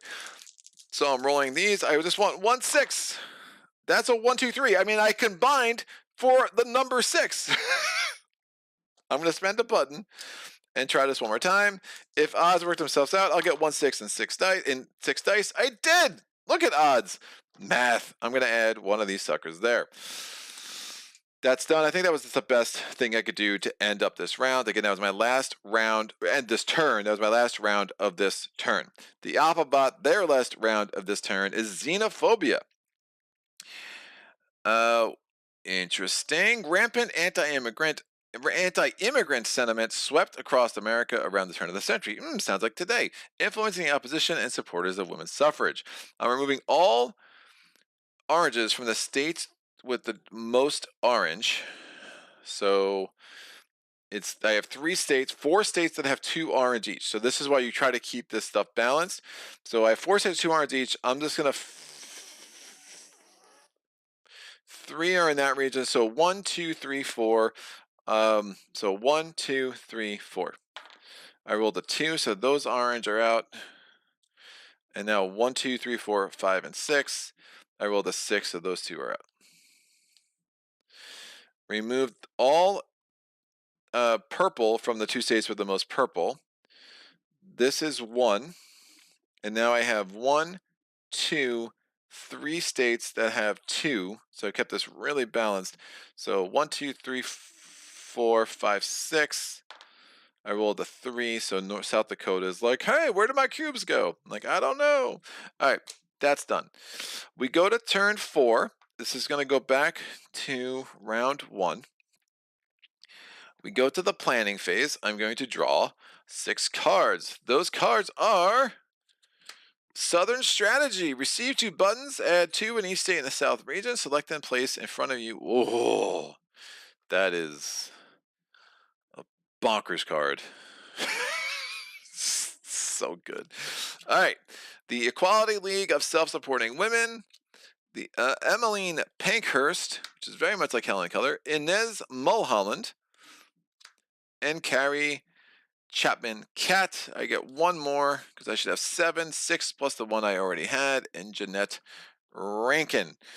She's ranking. That's what she's doing. Do I spend 5? I'm tempted to spend 5. Make sure I get 2 of these strategy cards here. Kevin Bartram, that is why progress, not politics, is such an important card to play as the op. They get through 6 early. Oh yeah, so good. So what Kevin's talking about, there's a card in not the Alphabot deck, in the opposition's deck, that you just blow through your early cards, get into the middle cards. It's really, really strong. They get through the other 6 of the cards, and they're in the middle of deck in turn 2, or well into middle deck in turn 3. Penguin got Georgia on my mind. Mike Owens, that 11 didn't happen. It was somehow actually a 2, and you misread it. Tony, wow, going after West Virginia like that and attempting to get Florida on your side. What's up, Tony? Mike, in real life, West Virginia might be a lost cause depending on what side you sit on, Tony. But yeah, West Virginia is basically a lost cause. Penguin, North Dakota is AKA North Nebraska. Mike Owens, some people might think it's Iowa since a lot of people seem to not know where it is on a map. Can't count the amount of people who think I say Ohio when I say I'm from Iowa. Yeah, my dad went to college in Iowa, man. He went to Central. Back in the day, I've been to Dort, Ohio, Iowa. I dated a girl in Dort way back in the day, dude. Because I'm old. Penguin. Wait, there's a New Mexico? And Joey, what's going on, ladies and gentlemen? Looking at the chat, it looks like I missed Greg attempting a Southern accent. Not much of one. Hilarious. All right, we're going to the strategy phase. I'm spending 5 Bhutans. I'm just doing it. So they're trying to get a 5 on a D4. They rolled a 4. Guess what? I win because I spent 5. I don't think I'm limited. I think I can do that. So I'm pretty sure I can spend all 5 of those suckers. I love these strategy cards. They're really good. And Bellwether State is just bananas and too good to risk the Alphabot ever getting it. We get another strategy card out. The winning plan. Draw 6 cards from your deck. Play 1 card first event. Immediately place any number of the remaining cards on the top of your draw deck and the rest on the bottom. Whoa, that's really good. Okay, well, I'm going to play Southern Strategy. Much of the suffrage movement embodied America's endemic white supremacy, and many white leaders diminish the role and rights of black women to appeal to racist lawmakers. This also has a forever symbol, so we're going to put that there. Now, there are some Applebud cards that will play off the Southern strategy in a way that's not great. So there is like not all benefit, but it's a super strong card for sure. So I'm going to get 2 buttons. I'm going to add 2 things, 2 cubes in each state in the southern region. There are 8 states, but remember, most of these states I'm just removing cubes. I'm only actually going to be adding 5 cubes here. So Texas loses those 2, Arkansas loses 1, and we'll add an orange. Louisiana loses 2, Mississippi loses 2, Alabama loses 2, Georgia gets this, and actually I'll add 2 yellows there because there was only purples there. South Carolina loses 2, and Florida gets that. That's a really strong card. Now select and place in front of you 1 available strategy card. Okay. Really good. I'm going to take the winning plan. This comes off. And I think we'll also play one of these while I can. Now I'll hold on to all these. God, this is bananas. All right. Yeah, we're definitely going to want to try to get to this is turn 4, right? Yeah, we're going to want to try to get this thing through the Senate ASAP. I could do this. That's not helpful. 12 anywhere. Add 1 in Congress. Ooh, I could do the winning plan now. That's what I want to do. Yeah, because I grabbed that, and then I play this on my turn. That makes sense. In the Atlantic City Convention in 1916, Carrie Chapman Catt proposed her winning plan to concentrate on both federal and state action for suffrage. I draw 6 cards in my draw deck, play 1 for its event immediately, and place the remaining 5 on top or bottom of my draw deck. Yeah, it's really good. So that goes out. I'm playing 1 for these events immediately. I would like things that give me stuff in Congress. Wow, for the remainder of the turn, roll a d8 instead of a 6 when taking a lobbying action. Now, it doesn't clarify, because in the rulebook it sounds like you have to roll the 6. Because of the existence of that card, I'm assuming that a 6, 7, or 8 are all good. It would not make any sense otherwise. War in Europe is not in effect. Receive 4 buttons. That's not helpful. I will put processions for suffrage in play because I'm probably going to do some lobbying events. I think I want to get this into Congress and then just blitz it. I don't think any of these, they're all middle. This is late. War in Europe may or may not ever come into effect. I think I can drop all these to the bottom of my deck. Remove 2 in California. Yeah, lobbying actions are ultimately going to be stronger than all of these. So we're just putting all these to the bottom. In 1913, the women's suffrage procession drew attention and new supporters, but the organizers' racial discrimination mars its legacy. Yeah, it's really interesting. I think when you look at, I mean, I guess this is history everywhere, but American history, and I think just the more I've actually played board games, like how complicated, like even the good guys are super complicated, and yeah, it's tough. Like it's tough to be like, oh, you did some cool things, and woof, by like, and I think the more trippy thing I think when you think about history too is like how much people are just a product of their time, and and what egregious ideas would I have had if I lived at these times and stuff like that. But that's kind of getting a little meta on all of this, but. Anyway, I digress.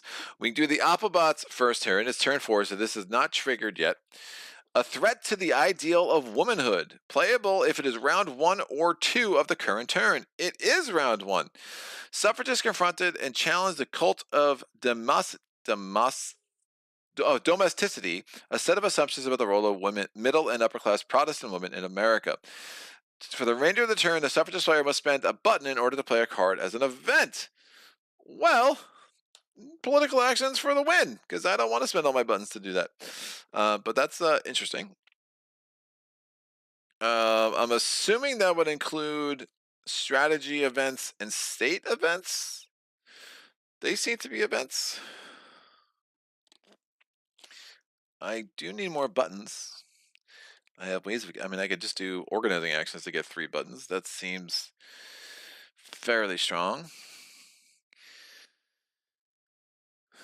I mean, I'm assuming the state cards and the strategy cards still count as events for the purpose of that.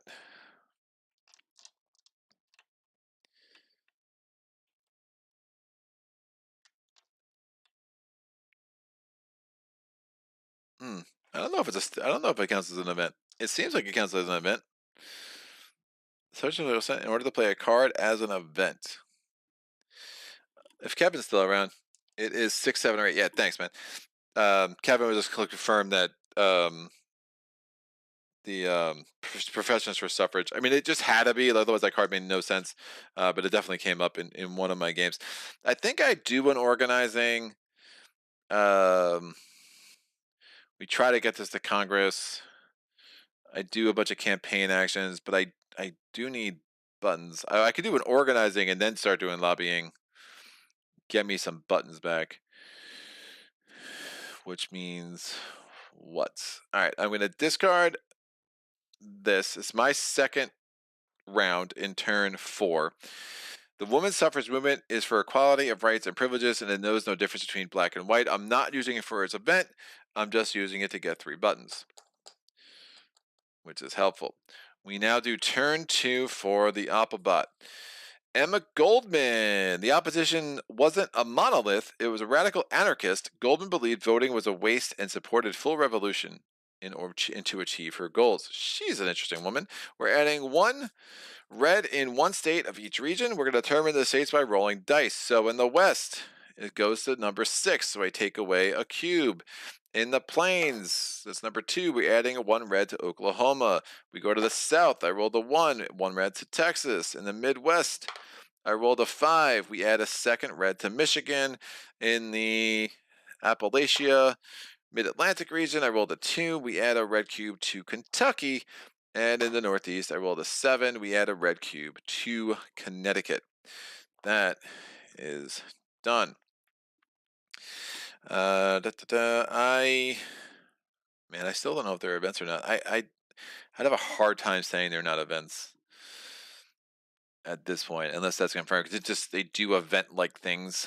So, I can forego the lobbying action now with Inez. So I'm going to play Inez Mulholland. Only the hopes of women have we, and our own spirit and a mighty principle. Women of these states unite. We have only our chains to lose and a whole nation to gain. Excellent quote. So since I'm playing it for an event, I have to spend a Bhutan. I'm going to get 1 of these suckers in Congress. I get 2 Bhutans back. They're French. I don't know. It's American history, but these were French buttons, clearly. And I get to add 1 purple or yellow in 1 state of each region. So I'm going to get 6 of these suckers. Let's add 1 in California. Take 1 off Oklahoma. That's 2, 3. I'm going to take 1 off Texas. I'm going to take 1 off Michigan. In the Mid-Atlantic, I'm going to take 1 off Kentucky. And then up here, I'm just going to take 1 off Vermont. I'm much more into like taking off than adding at this point in the game, and should make winning them later a little bit easier. All right, that was my 3rd turn.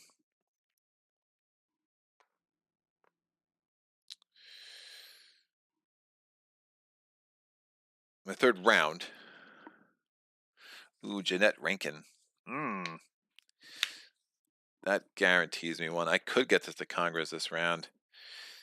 Maybe. All right, Alphabot's 3rd round. Oh, save us, senators, from ourselves. Wow. It's a friggin' mess. Women working against suffrage confused some officials, but the opposition used suffragist tactics like circulating petitions and giving speeches. Add one red to one state of each region. This is one of these, like, I do think the late cards for the opposition are so damn weak. And I guess if you made them too strong, it's a delicate balance. They only need 13 states. But the late cards for the opposition, it's almost like the the suffragists just do so much, and the opposition is like, I do this. And it just feels so like it's a very frustrating experience to play this as the opposition.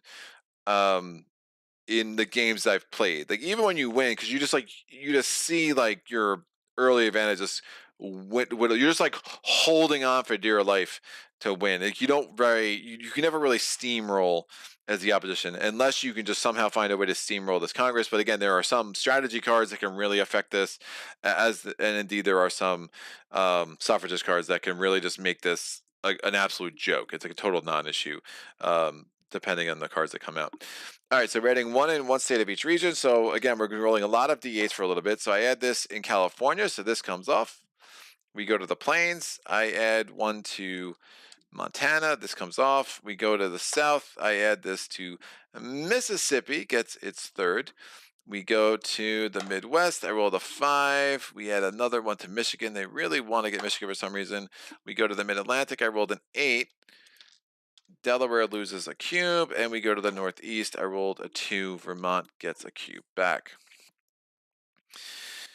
Right, round 4. We are going to play Jeanette Rankin. Middle, Rankin was the first woman to hold federal office in the United States, elected in 1916 to represent Montana in Congress. I'm rolling a d6. I need a 3 through a 6. I rolled a 6. Look at that. We add one of these to Congress. We're close to passing the 19th Amendment, folks. Get excited. Add 4 cubes in Montana. Purple and yellow. So Montana now has 5 cubes total. And add 2 in each other state in the Plains region. That's great. That's a lot of freaking cubes. So I'm going to get 14 of these cubes. I've already added the stuff in Montana. It's 4, 5, 6, and 7. Montana state number 1, state number 2, state number 3, state number 4, state number 5, state number 6, state number 7, and state number 8. Yeah, passing through the Senate now would be fairly strong. I have 2 more turns by which to do it. Since I played this for its event, I do have to spend a button. So I'm gonna keep making sure I don't forget that. I did 1 organizing thing, and I played the last 2 for its event. So I spent 2 buttons, but I got 2 buttons back because of Inez Mulholland, which makes sense. So yeah, because I got 2 right off the bat with the 5th with Southern Strategy. I got 3 because I did an organizing event. I got 2 more and I spent 2. So my button count is correct. We're going to do the Oppobutt's turn. So their 4th round. Conservative opposition, socialism, feminism, and suffragism. The terrible triplets. Oh, these guys are clowns, man. I'll tell you what, so funny. I mean, it's not funny, but it's funny. History does not look kindly on you, sir. All right, anti-suffragists regularly conflated the fight for the vote with radical ideologies like feminism and socialism, using scare tactics to win support. Sounds like today. So the history is repeating itself in real time, kids. So we're adding 2 red cubes in any 3 states. Again, there's no state cards up for grabs, so we're just going to do this random. Region state number 1, we're going to region 5, state 8. Region 5 is here. State 8 is Delaware, so this comes off. All right. 2 more states. Region 4, state 1. I'm pretty sure, I don't know if I might have switched the die there. I'm pretty sure I did that right. Region 4, state 1. So these 2 come off. And then finally, region 4, state 7. We got 2 reds in Indiana. There's a chance I switched those 2 numbers, but it is what it is. I ain't worried about it. It is in my head a little bit, though. Not going to lie. All right, round 5. Let's make the magic happen.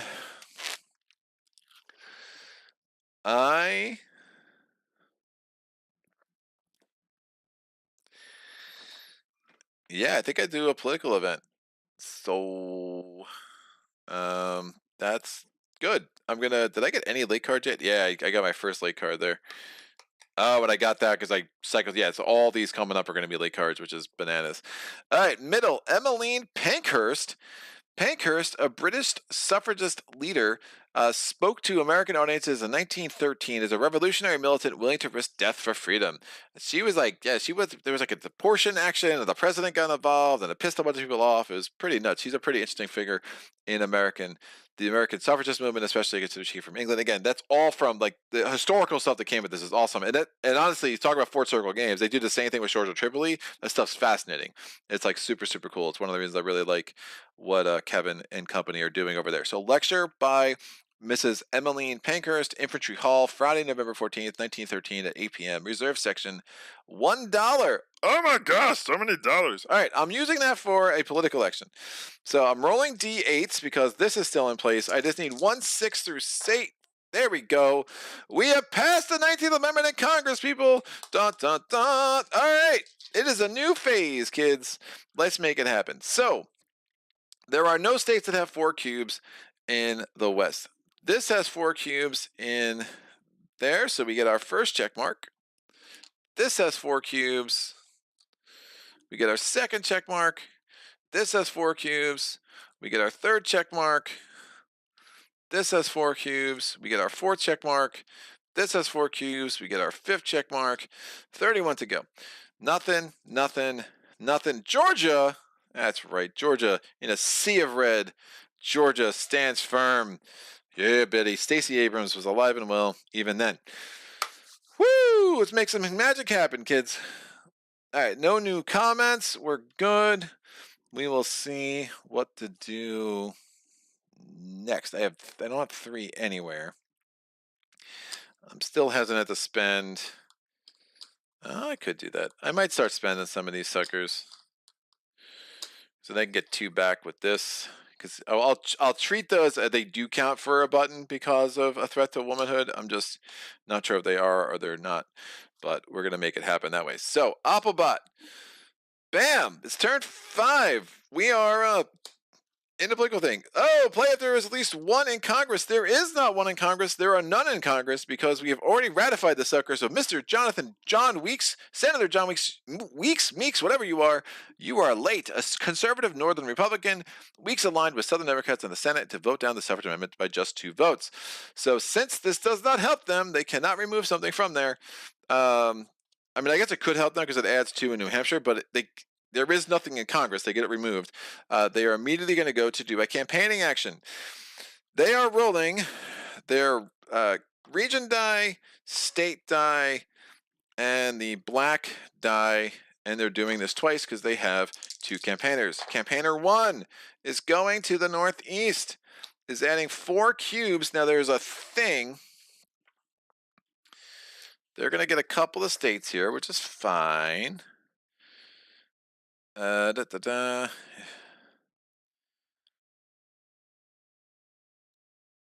Yeah, so they will add cubes as long as a state does not have a check mark or an X on it.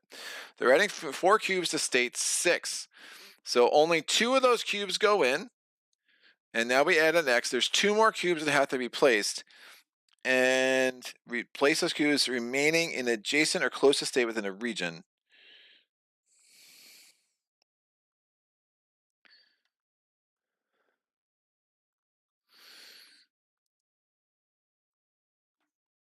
And I think we'll play them intelligently, so they'll place them there, which gives them a second X. They're doing their second campaigning action. All right, they're going back to 6. They're very serious about the Northeast here, kids. They're going to go to state 1. They're placing 4 in New York, so that is in New York. So again, it's intelligently. I'll play the overages as intelligent, but otherwise. So my 1 red cube comes away, and they put 3. My 1 yellow cube, and they put 3 red cubes there. Because again, they roll the 4 both times, because that is how they do. But again, I am using the better die. We go to turn 6. I'm going to spend a button to play Bellwether State. All my campaigners are in the same friggin' place. I'm removing any red cubes from one state and adding 4 of my own. Bellwethers are microcosms of a larger whole that can be evaluated or polled to predict future outcomes. They tell us where we are headed. I'm going to remove all these suckers from New York and just place 4 of mine. 4 of mine obviously becomes a check. Now I'm going to spend another button, and I'm going to use this, the Equality League of Self-Supporting Women. I received 2 buttons. I had to spend a button to use it as an event. Founded by Harriet S. Blatch to organize working class or self-supporting women. It was later renamed the Women's Political Union. I can add 1 of these to each, 1 state in each region. I'm going to add 1 to Washington. We're going to make a check mark there. I'm going to add 1 to Oklahoma, 1 to Florida. In the Midwest, I'll add 1 to Iowa.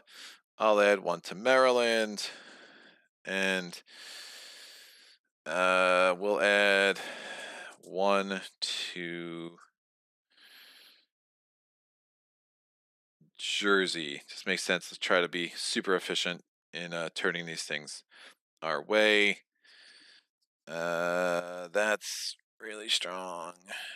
I in the future strong. Reconsideration super strong.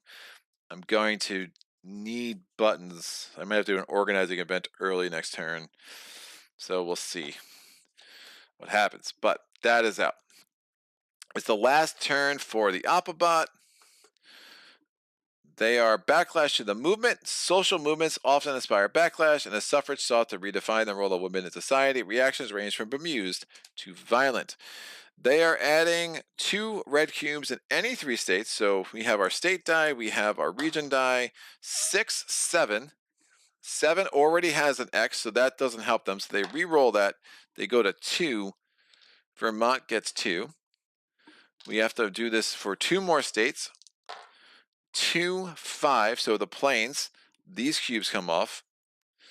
And last but not least, 3, 3, South Louisiana gets 2. That's the end of the turn. This goes here. Round 1 of next turn, they will be doing War in Europe. Oh, I forgot. War in Europe has to be played. Oops, there was a card I could have used. But I feel fairly good about where we're at. We'll see. We'll see. It's now. Well, they have 2. I have 1, 2, 3, 4, 5, 6, 7, 7, 8 to 2.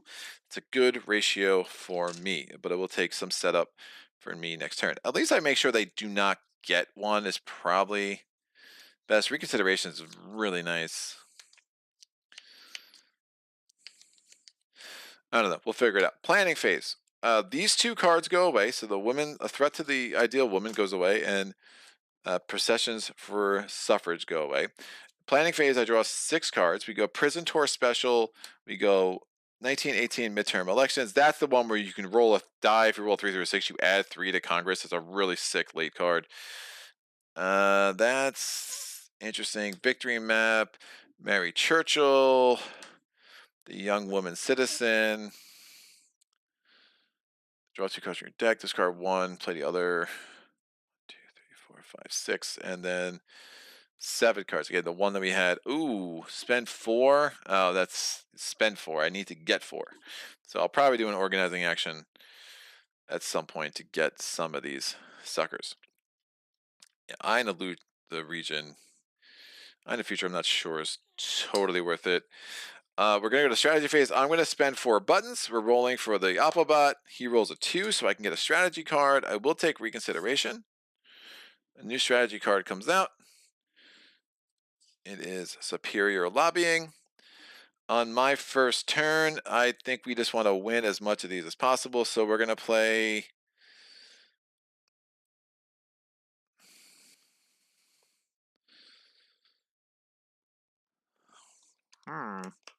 We'll play New York. Add. Ooh, I could combo that pretty well.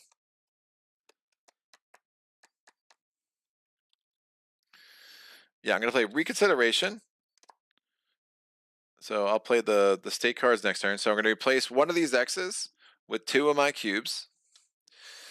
A uniquely American tactic, a motion to reconsider brings up a previously decided question. And then I'm going to play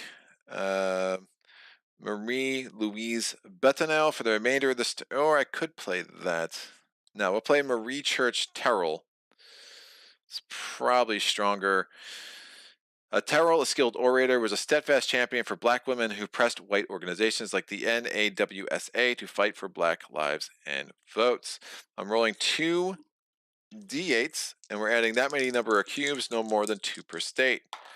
Crushing it. I got 6, kids. 6 cubes. Don't spend them all on 1 plates. So I'm going to put 1 here.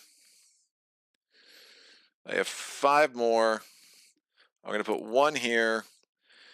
I have the planes I'm not worried about. I have 4 more. I'm going to put 2 here. I know I'm not worried about the planes, but I do want the Kansas card to be maximally effective. And I'll put 2 in Idaho because, you know, I like their potatoes. That goes here. This comes off. This goes here. This comes off. This goes here. We're going to go to the Applebots' first turn. They have to play War in Europe. All right, play on turn. Remove 1 from Congress. For the remainder of the turn, the sufferers must play. Oh, this does not help them. They are going to do a campaign action. The war to end all wars, to disrupt the politics of suffragists' lives. Many stopped campaigning to join the war effort here or abroad. So this technically would go here. They won't play this because it does not help them at all because I'm not doing campaigning. Oh, to do campaigning actions. Oh, I guess that does help them. I would need buttons to do campaigning. I was thinking lobbying. I guess that does help them. It's a little unclear.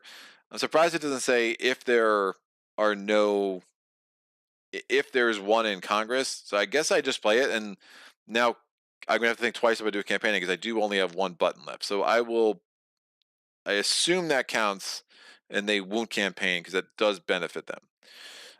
We're gonna go to my second round. So that's all of their start cards. So I don't need to worry about those anymore.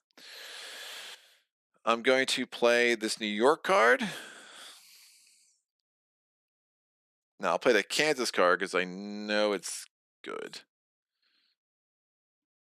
Yeah, let me lock up all the planes. So add 6 cubes in the plains region. So I'm going to basically make all those check marks. Now, if I ever roll the region, I might have to re-roll the region because obviously that region is taken. It's good. It's taken over. That's going to be good for campaigning. That's going to be good for campaigning. I think I need to do an organizing thing.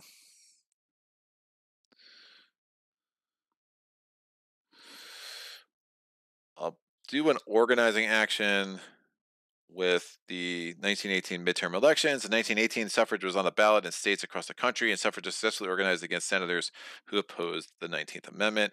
I'm going to get 3 buttons because now I could do 1 for the campaigning action, and then I could start moving people where I need them.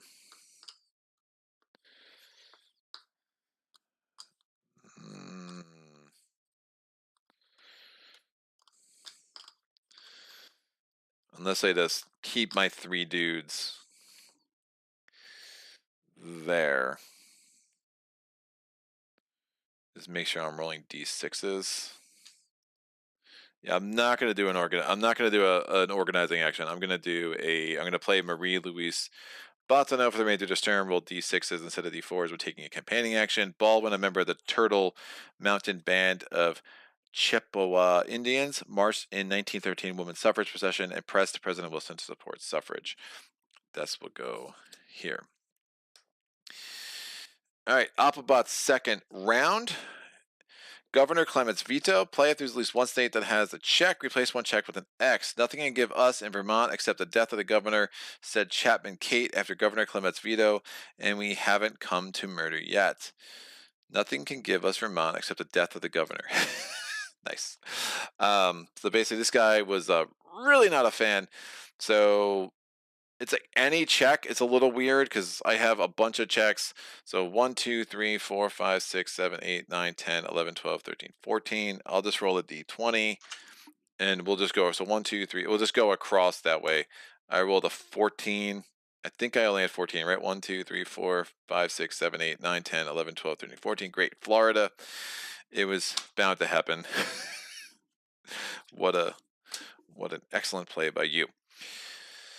All right, I'm gonna play this Utah card. I'm gonna add 6 cubes to the West region. See how strong these cards are for sure. I'm gonna turn those into checks. Check, check, and check.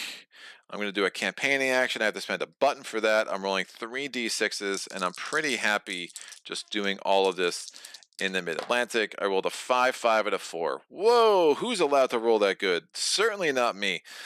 So I'm going to spend a 5 on Delaware, which makes that a check. I'm going to spend a 4 on North Carolina, which makes that a check.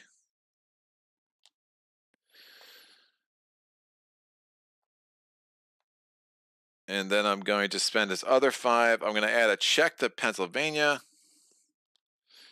And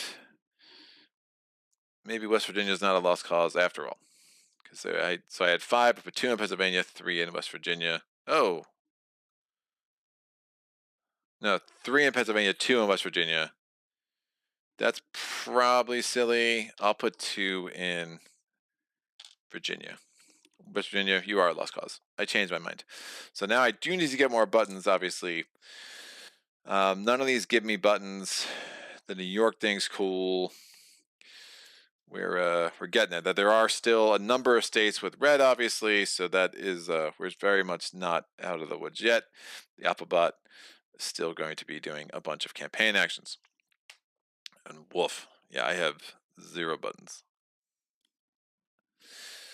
All right, I might do the young woman citizen, just kind of see. Do an organizing action, do that, whatever. That was my second turn. Right? Yeah, this is the second turn for the Applebot. So, I mean, in theory, if we did this right, this should be they should have 25 cards in here. 1, 2, 3, 4, 5, 6, 7, 8, 9, 10, 11, 12, 16, 17, 18, 19, 20. 1, 2, 3, 4, 5. Excellent. Next Applebot. No, that's wrong.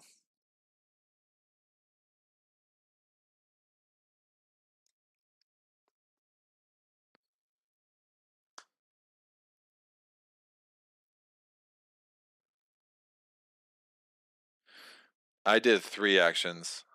That was my extra action. I have to discard a card to do the campaign event. Right. I just didn't discard a card. That's right. What is wrong? I have to discard a card. I will discard 19, 18 elections. That makes more sense. I'm sorry. I was like, what the heck is going on? Great. United Daughters of the Confederacy. Play of sudden strategy is in effect. It is. UDC, the United Daughters of the Confederacy, were not unanimously opposed to women's suffrage, but the group was devoted to the lost cause myth and Southern women's cultural authority. They're adding 2 cubes in 4 states, and 2 red cubes in 4 states in the South region. So they are still rolling. If it doesn't say the state, it doesn't say to prioritize things where they have cubes. Like, I just always feel like that's a little strange, but again, the Applebot is definitely harder. They only prioritize if they're state cards, for sure. They don't prioritize if it would give them a check.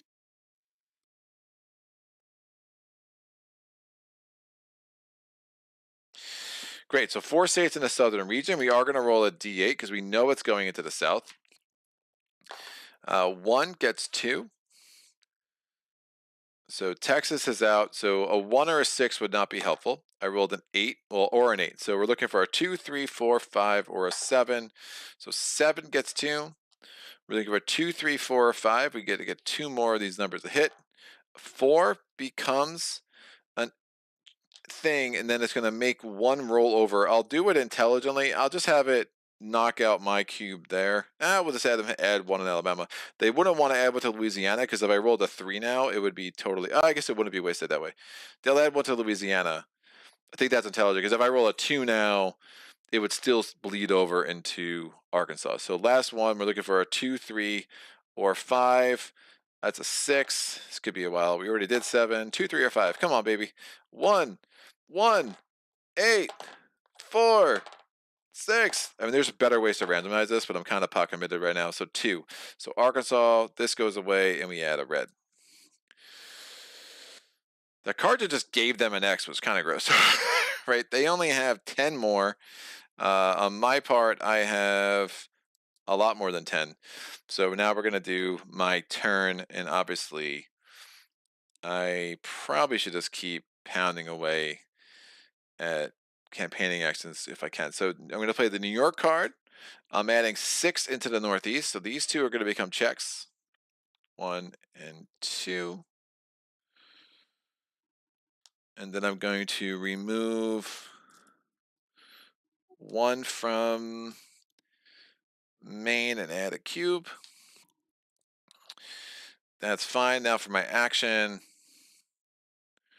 I'm going to discard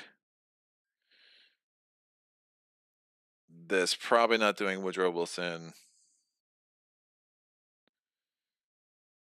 Yeah, that's really good. I'm going to discard this and get 3 buttons. That was my 4th turn. Get this up to speed. 4th turn for the Applebot. Cheers to no on suffrage. Play if the 18th Amendment is not in effect. Add 2 red cubes in any 4 states. Some saloons served as polling places, with bar owners offering a free beer to men who voted against suffrage ballot message in order to stop the passage of prohibition. Excellent. So we are going to roll 4 region state dice. So region state, region 2 is a non-starter. Every other region is fine. So of course I rolled region 2. We're going to state 5 and region 4. That does give them Michigan. I don't like the looks of this. So that's 1 state, 3 more states. Region 4, state 6. That gives them 1 in Illinois. Region 5, state 8. Region 5 is fine. State 8 is not. State 6 is not good. State 8 is not good. State 1 is good. It gives them an X in Tennessee and 1 cube in Kentucky, because I think it has to stay in the same region. Yeah, within that region. And then finally, region 3, state 5 gives them 2 in Alabama. So they only have 8 left. I have 15. And I have no more quadruple actions. That's doable. All right, this is turn 5. They haven't done a campaign action in a while. I'm spending this button, and we're rolling 3 d6s and try to shore up the rest of the Mid-Atlantic. A 1, 6, and a 3. I don't want to re-roll that. So I'm going to use the 1 to give myself Virginia. I'm going to use the 6 to get West Virginia after all, because it was 2 plus 4, and then we use a 3 to give me 2 cubes in Kentucky. We go to the, that was my,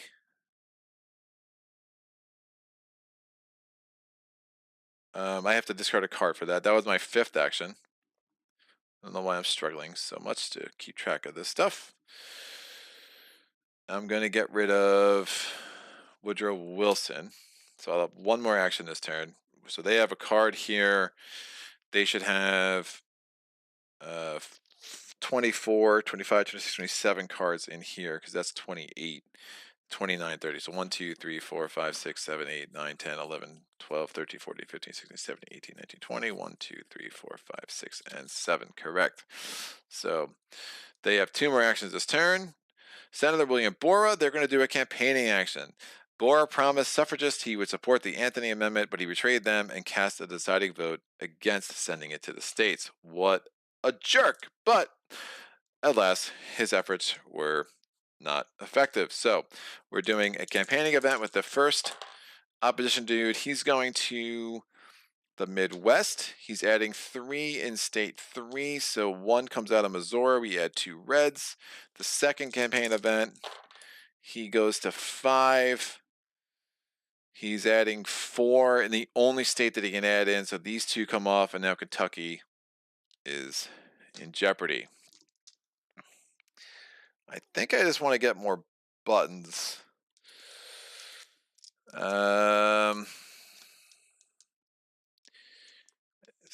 Think that's gonna make the most sense. I mean, Eye in the Future is gonna let me look at every card I want. These 5, I know what they are.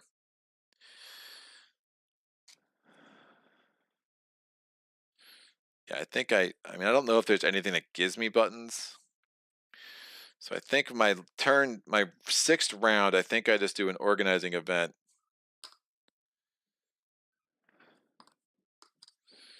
And I'll get rid of the young woman citizen. It's just too gambly. Like, I'm just not sure if those 2 events are going to be helpful at all. Austin's Guide helped newly enfranchised women understand the process of voting and the responsibilities of full citizenship. The Young Woman Citizen by Marie Austin. Out. The 6th event, the 6th round for the Applebot. Voter suppression. The Applebot rolls a D8 instead of a D6 during final voting, and that's going to go in the final voting location. I could put these cards over here. So, sorry, it rolls a D8 instead of a D6, and it's going to be the black D8 instead of the gray one. Local officials abuse their power and erected uneven barriers to the ballot box, especially for black women, in order to maintain racial domination. So that's done. These go away because it's the end of the round. That will go there. This will go here. And everything else stays in play.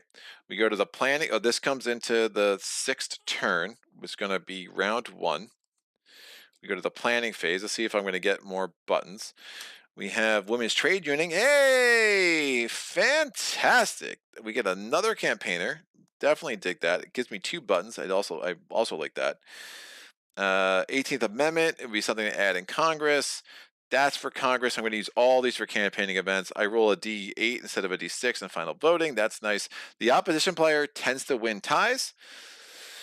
However, if we have, there is something that we can win ties ourselves, this is also receive 4 buttons. So a lot of these things just add a ton of stuff to Congress. But again, we passed the vote in Congress a long freaking time ago. So we go to the strategy phase. I am going to spend, do I really care that much? Right? I'm going to need to start moving these puppies around and do campaigning. I can just give up on Kentucky. The Northeast, I need to get a campaigner in there. California's open. The South is a mess. Yeah, I probably need to get one. I definitely need to get somebody in Ohio. Just, this would be an extra campaigning event for them. This one's not terrible, but they take one randomly. Eye in the Future is probably too good. I get to select a card and play it. I'm going to assume I can get my buttons back. I'm going to get 2 buttons from the 18th Amendment. Campaigning actions, roll D6s. That's probably too good to pass up. Yeah, there's a lot of red on the board. Remember, I am uber behind.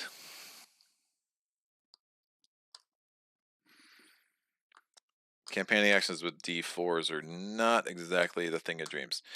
So I'm going to spend 5 to make sure I get Eye on the Future.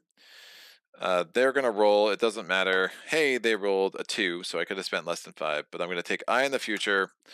The strategy cards can stay. We're probably not using them, but I could put them over here in this Congress section. My turn, I'm going to play on the future. It's turn 6. I can effective political strategy takes into account the myriad possibilities that may affect the plan or alter the conditions that make success feasible. I'm going to look through all my draw deck, select one card to play it immediately for its event, and then reshuffle my draw deck. So,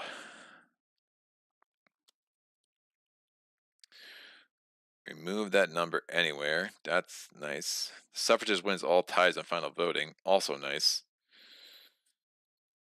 But I don't Love it. I think I just want to start blitzing. So stupid. 2 buttons, add 2 to each California, New Mexico, and Arizona is not. To Arizona and Nevada, that's a waste.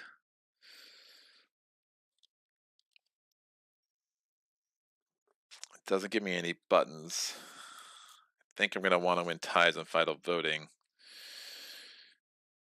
This just gives me 4 buttons, which will give me some rerolls. But wow, they have a lot of red. This lets me remove a lot of red cubes.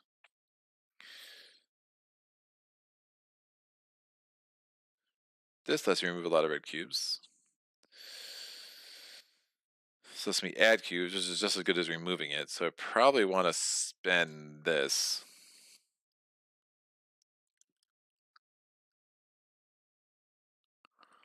Yeah, shore up New Mexico, shore up Wisconsin, shore up Iowa.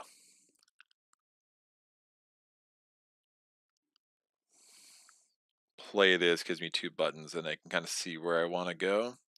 There's only one more state in play in the Mid-Atlantic region, so I am gonna need buttons, which is something that's getting me concerned.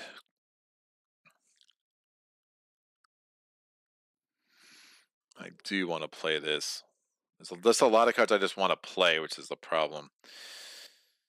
I'm not sure I can blitz this and not get the final voting, which is also the problem. All right, we're going to play Dr. Mabel Ping Hua Li. In spite of the Chinese Exclusion Act that barred women like her from voting after the ratification of the 19th Amendment, Li fought for suffrage and citizenship rights. I'm rolling 2 d8s. I rolled a 1 and an 8. I can add 9 cubes anywhere, no more than 2 per state. I'm going to add 2 in New Mexico. I'm going to add 1 in Iowa. I'm going to add 2 in Wisconsin. I can add 4 more. I'm going to take away 2 from Kentucky. I can add 2 more. I'm going to take away 2 from Vermont. I think trying to blitz the Northeast with my campaigners is going to make the most sense. These 3 turn at the checks. So Wisconsin, New Mexico, and Iowa. I'm not sure if it's Iowa or Minnesota. Effectively doesn't make a difference. So we are down to 5, 10 for me, only 8 for them. So we'll see how this plays out. Now my actual action, I'm getting the Women's Trade League. I add a campaigner to there, and I receive 2 buttons. And that's done. The league led factory strikes, fought for suffrage, and demanded dignity for working women. The worker must have bread, but she must have roses too. Done.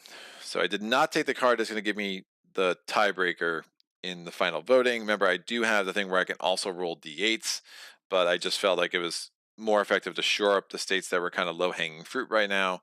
And now my campaign actions are going to be twice as effective.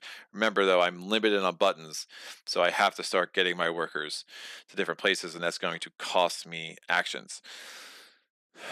I also might want to spend a turn to get this out to make my campaigning actions roll d6 instead of d4s. So definitely some competing ideas in my head right now. Applebot. Late. The bi-monthly newspaper published by the NAOWS stated it was dedicated to the defense of the family and nation against feminism and socialism. They're adding 2 red cubes in 3 states.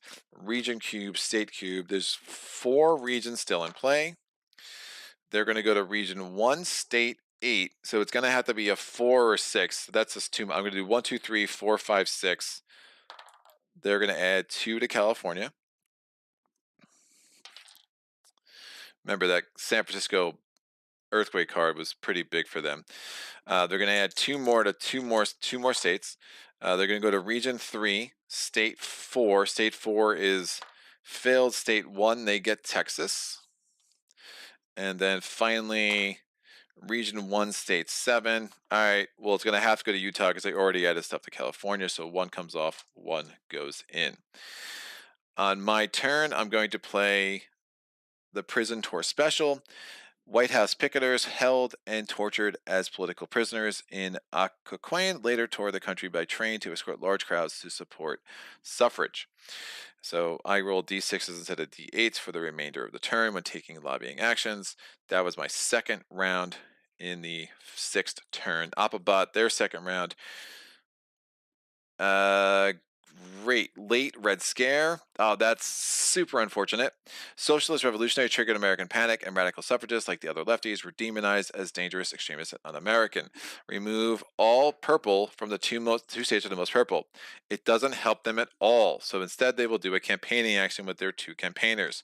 So region die, state die, and thing die. So they're going to region 1. They're the first campaigner. Region 1, they're putting out 3 cubes. They're doing in State 6. They get Utah. And now they do another campaign. So I wish if I had 1 purple cube on the board, they would not have done this campaign action. So that's a little unfortunate. They go to Region 6, State 8. They're only adding 2 cubes, so that's nice. State 8 is not a thing. So it's going to be 2, 3, 4, or 5. That's a 6. That's a 1.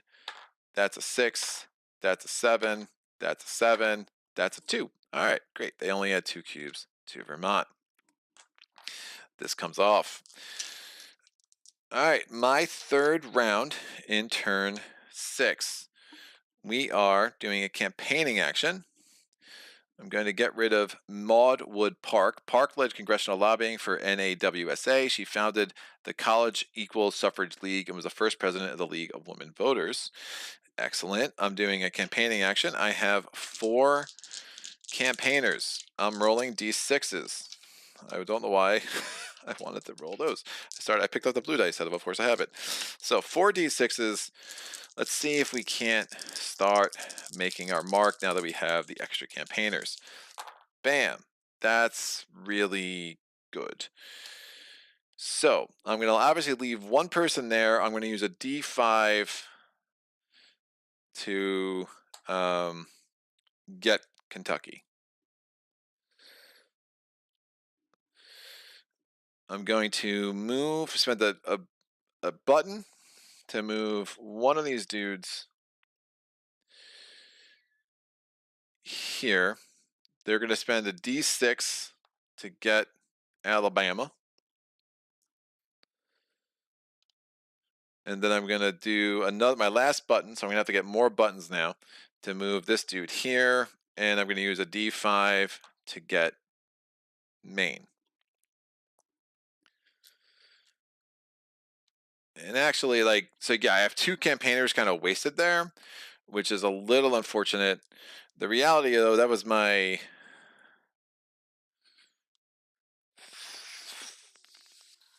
1, 2.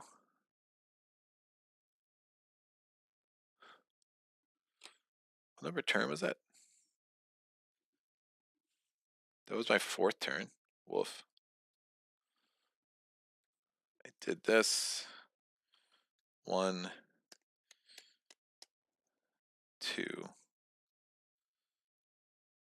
I have to get buttons? No. That was only my 3rd turn, right?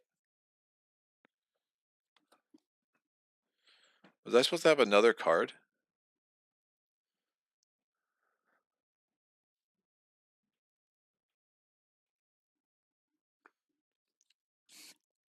I can't remember if that was my 3rd turn or my 4th turn. Because I got this as an extra action.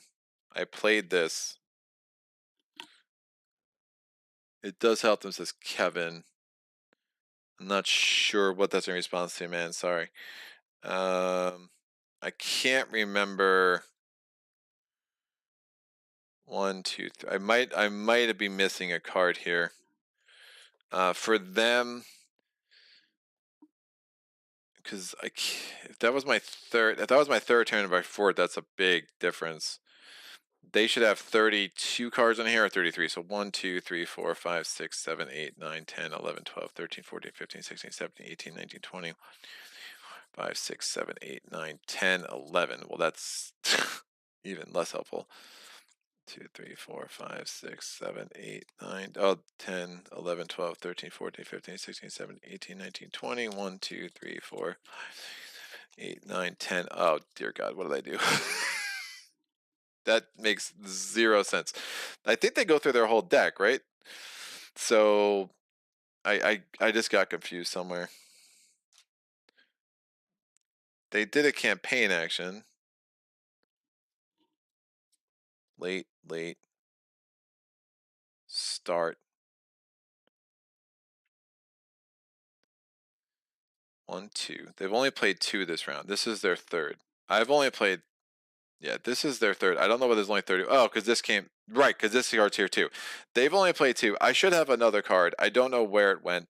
But I'm not going to stress about it too much. Like, I'm pretty much using everything for campaign events anyway, so I'll just have a card upside down because it obviously would change things, and we're just going to pretend. I got the card I wanted with the one thing. I mean, I'm using everything as a campaign event, so I just don't know why I'm missing a card over here. I just am, but I have 3 more rounds after this for sure. You can just count the remaining alpha cards. I go through their whole deck. Yeah, so I must have just only pulled 6, or I did something weird. I don't know what I did, but I should have 3 more actions after this, and I should have 1 card left over when I'm all done with it. So I just messed that up somehow. So all right, and we're on it. So we're going to go to the next turn for the Applebot. It is Senator Henry Cabot. Play if there is one in Congress. There is not. Senator Lodge repeatedly voted against suffrage and tried unsuccessfully to delay the final necessary vote on the Anthony Amendment on procedural grounds. Can they please stop rolling 4s? So they're doing a campaign action. Campaign thing. Applebot number 1. They go to region 1. They're already there. They're adding 4. They stay within the same region, so it does not go to the next region. Place executives in adjacent states within that region. That's it. So they're just going to get California, which is fine. I wasn't getting out there anyway. They're doing another campaign action, and this campaigner goes to the south. They're adding only 2 cubes. They're adding in a state 1. They can't. They're looking at state 2, state 3, or state 7. I'll just roll a d6. So 1, 2, 3, 4, 5, 6. They rolled a 2. And that was great, because that was the only one that would not have given them another state. It's dangerous to try to get more things. If they get the rest of the South and they only need 2 more states, they win. I need to get someone into the Midwest. So I think I do spend this organizing action to get 3 buttons, 4 buttons, and then I'll have 2 campaigning actions left for my last 2 turns. And it would be unlikely the Applebot wins on the next turn, right? So we're down to 8 versus 7 versus 5. You know, so it's pretty interesting. Again, I'm doing 4 campaign actions a turn. They are only doing 2, so advantage me for sure there. All right, low cut, gowns, and high morals, suffrage, and sex. The unnecessary privilege. Josephine Dodge was a leading anti-suffragist who thought the vote was unnecessary because of the certain rights legislators had granted women. Of course. I mean, voting and low-cut gowns and no morals are a thing. It's fine. It makes total sense. None of this is not reasonable. Dear God. All right, we're going to do adding cubes to 3 states. We're doing region and state. Again, so 2 blues and 3 states. We're going to region 4, state 4. State 4 is taken. State 4 is taken. State 7 gives them Indiana.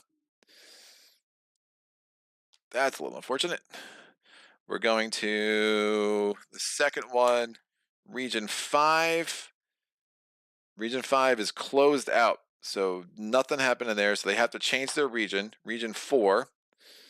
State 4, they've already added to State 4. No, they added to something. Whatever. But State 4 is taken. 2's taken. 7 is taken. It was 3. They get Missouri. Woof. And last but not least, they rolled region 5. 5's garbage. 2's taken. 5's taken. 2's taken. 5. Wow, kids. 3. That's bad. State 1.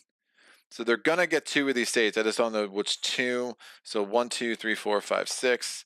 They get 2. So these 2 become X's. So I need to win the rest of these states. There's only 1, 2, 3, 4. There's only 8 red cubes on the board, so this isn't crazy. But they already have 12 things. So that one card they had that they flipped 2 states was pretty gross.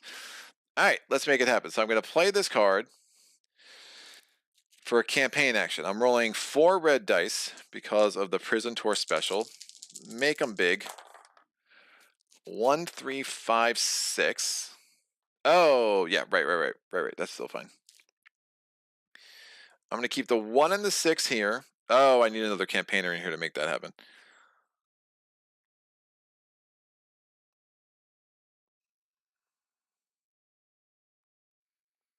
Hmm.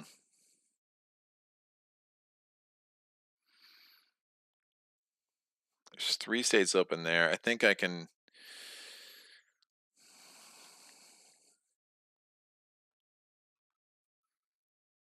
What's strategic? Be strategic, Greg. I'm going to get. I have to move these 2 because they're just wasting space. And I can't let them get another thing. So I'm going to move 1 there, 1 there. That's fine. I just have to prevent them from getting states, right? I don't need to gain states as much as I need to prevent them from getting states. What's up, dude? My 1 o'clock is here. What time is it? 1:45. Yeah, it's close. So I am going to add 3 to here to get Maine with that campaigner.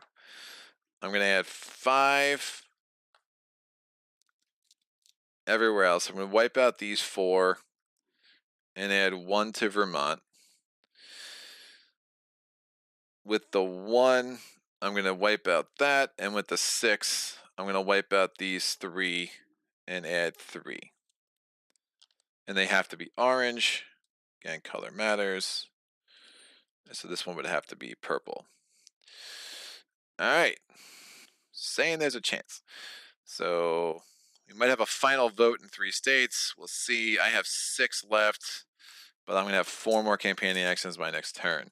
Applebot. Anti-suffrage riots. The suffragist players must discard 2 cards from their hand at random and then draw 2 cards from the suffragist deck.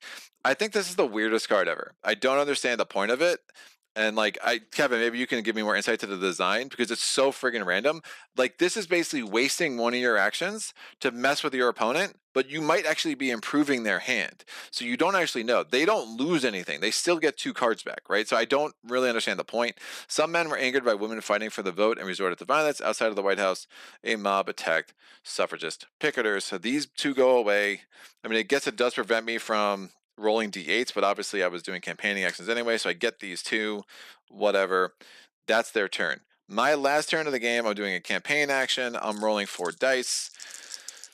I probably am going to lose in final vote here, but we'll see. That is, I have 2 buttons. It's not a terrible roll. Yeah, we're going to use the 1 to get South Carolina. We're going to use the 2 4s to get New Hampshire and Vermont. And we're going to use the 5 to get Ohio and add 1 cube in Illinois. And I probably lose in final vote if I don't lose now. The Applebot play of Southern strategy is in effect. It is add 2 to 4 states in the South region. Well, it doesn't give them any benefits, so they are going to do a campaigning action. So they actually will probably win now. Formed to lobby against the Anthony Amendment, the Rejection League supported Anglo-Saxon domination and opposed socialism and radicalization, or radicalism is the word used there. So we're going to do region, state. Well, the region we know is going to be the plains, right? They're both the Midwest. They have to go there. There are no other regions, and they're basically just rolling for state. So state 8. Oh, and number of cubes. They're adding 4 cubes. Oh, that's game. I can't possibly win. So whatever. There's only 2 states left. So 1, 2, 3, 4, 5, 6. We rolled a 1, so they're adding 4 to Minnesota, and that gives them everything they need. So we have lost to the Applebot. Women will never vote again. It's bad. Don't forget to spend your buttons. Oh yeah. I just spent the 1 to move. Don't forget to spend your 2 buttons. If you think the suffragist is holding voter registration or Miss Feb, it's an interesting card to play, but in general, it's not a super card for the opponent. But like, you would never know, right? Like, I guess so. Like, if I guess maybe with the super experience, where you play against the same person, you might have a sense, like based on the look in their eye. I don't know, but like, I just can't see that ever being a strategically good card to play, because if they don't have it, well, now you're giving them a really damn good chance of picking it up, and that's not exactly great. So, yeah, look, I think the solo game of this is fun. I mean, it's a fun exercise. I think I would play this solo before I played it again with a friend, just where I'm at, and with the current rules. If they come out with like more balancing stuff, I'd be intrigued. If there's a strategy I'm missing with the opposition that I could share with my friends, like, I'm intrigued. I do think the extra difficulty is a really nice challenge. Like the Applebot, I think, is a lot stronger than the opposition played by a player, just where the deck is built. And if you're rolling the black dice instead of the gray, I think you're going to have a pretty serious advantage. There are no 1s anywhere in this die. A third of the time they're adding 4. A third of the time they're adding 3. That's a lot of cubes to overcome. That 1 card, I mean, that was a big difference. That was a big swing in that 1 card that basically turned one of my checks into an X early, right? If that's out of their deck, remember, 6 of their cards are out of their deck. That would have been a really different thing. I could have been a little more conservative in bidding for buttons, and then I wouldn't have had to spend organizing actions. So like, there's a strategy there where if I go a little more gambly, but I knew I really did not want the Applebot to get any of these cards. I thought that would have been the super kiss of death for sure. So, but thanks again to Fort Circle. Thanks for Kevin for hanging out for this entire time. And who else was here today? Penguin, Joey, Tony, Mike. It's a really solid chat. Questions, comments, epiphanies, please put them in the comment section below. I'll be back tomorrow with Spirit Island at 1 o'clock. I actually have it scheduled for the right time for the first time this week, so that's good. So I'll try to, be more on top of that. And we'll get Spirit Island tomorrow with Lore and Ocean. Next week's going to be more of the same. We got Maid's Night, and I don't know. I got things planned for Nemo's War. I'm going back to Nemo's War, getting that done sooner rather than later for sure. And I don't know, if you want to see what's coming up, some different titles to look forward to in the upcoming weeks and months, go on my Patreon page, link in the description below. Look for April's public post, and there you'll see all the new titles, or new to solo playthroughs titles that I am working through and hoping to get on the channel pretty soon. But that's about it. Thanks again to Kevin. Thanks for letting me feature this cool game a little bit easier than it would have been otherwise. And always appreciate the support of the channel. Mike Owens, playing Russia tomorrow. I might, dude. If enough people get there, want to see Russia, get there early and let your voice be heard, because Lore and Ocean are going to need a bit of a challenge. They're pretty brokenly strong. So if I was ever going to play Russia, tomorrow would be the day, especially with Lore, for sure. So yeah, that's definitely up. I think Hasburg is probably Hasburg would be a very interesting challenge, and then you have England. Obviously, England 6 is always hard. I think Russia 6 would probably be easier than both Habsburg and Ocean and England, just because of Lore and how much they just absolutely nerf Russia, especially with Ocean taking care of the coast. It's going to be pretty sick. So that's that. So this was cool. Thanks again to everybody. Thanks for joining me. Until next time, happy gaming. Solo.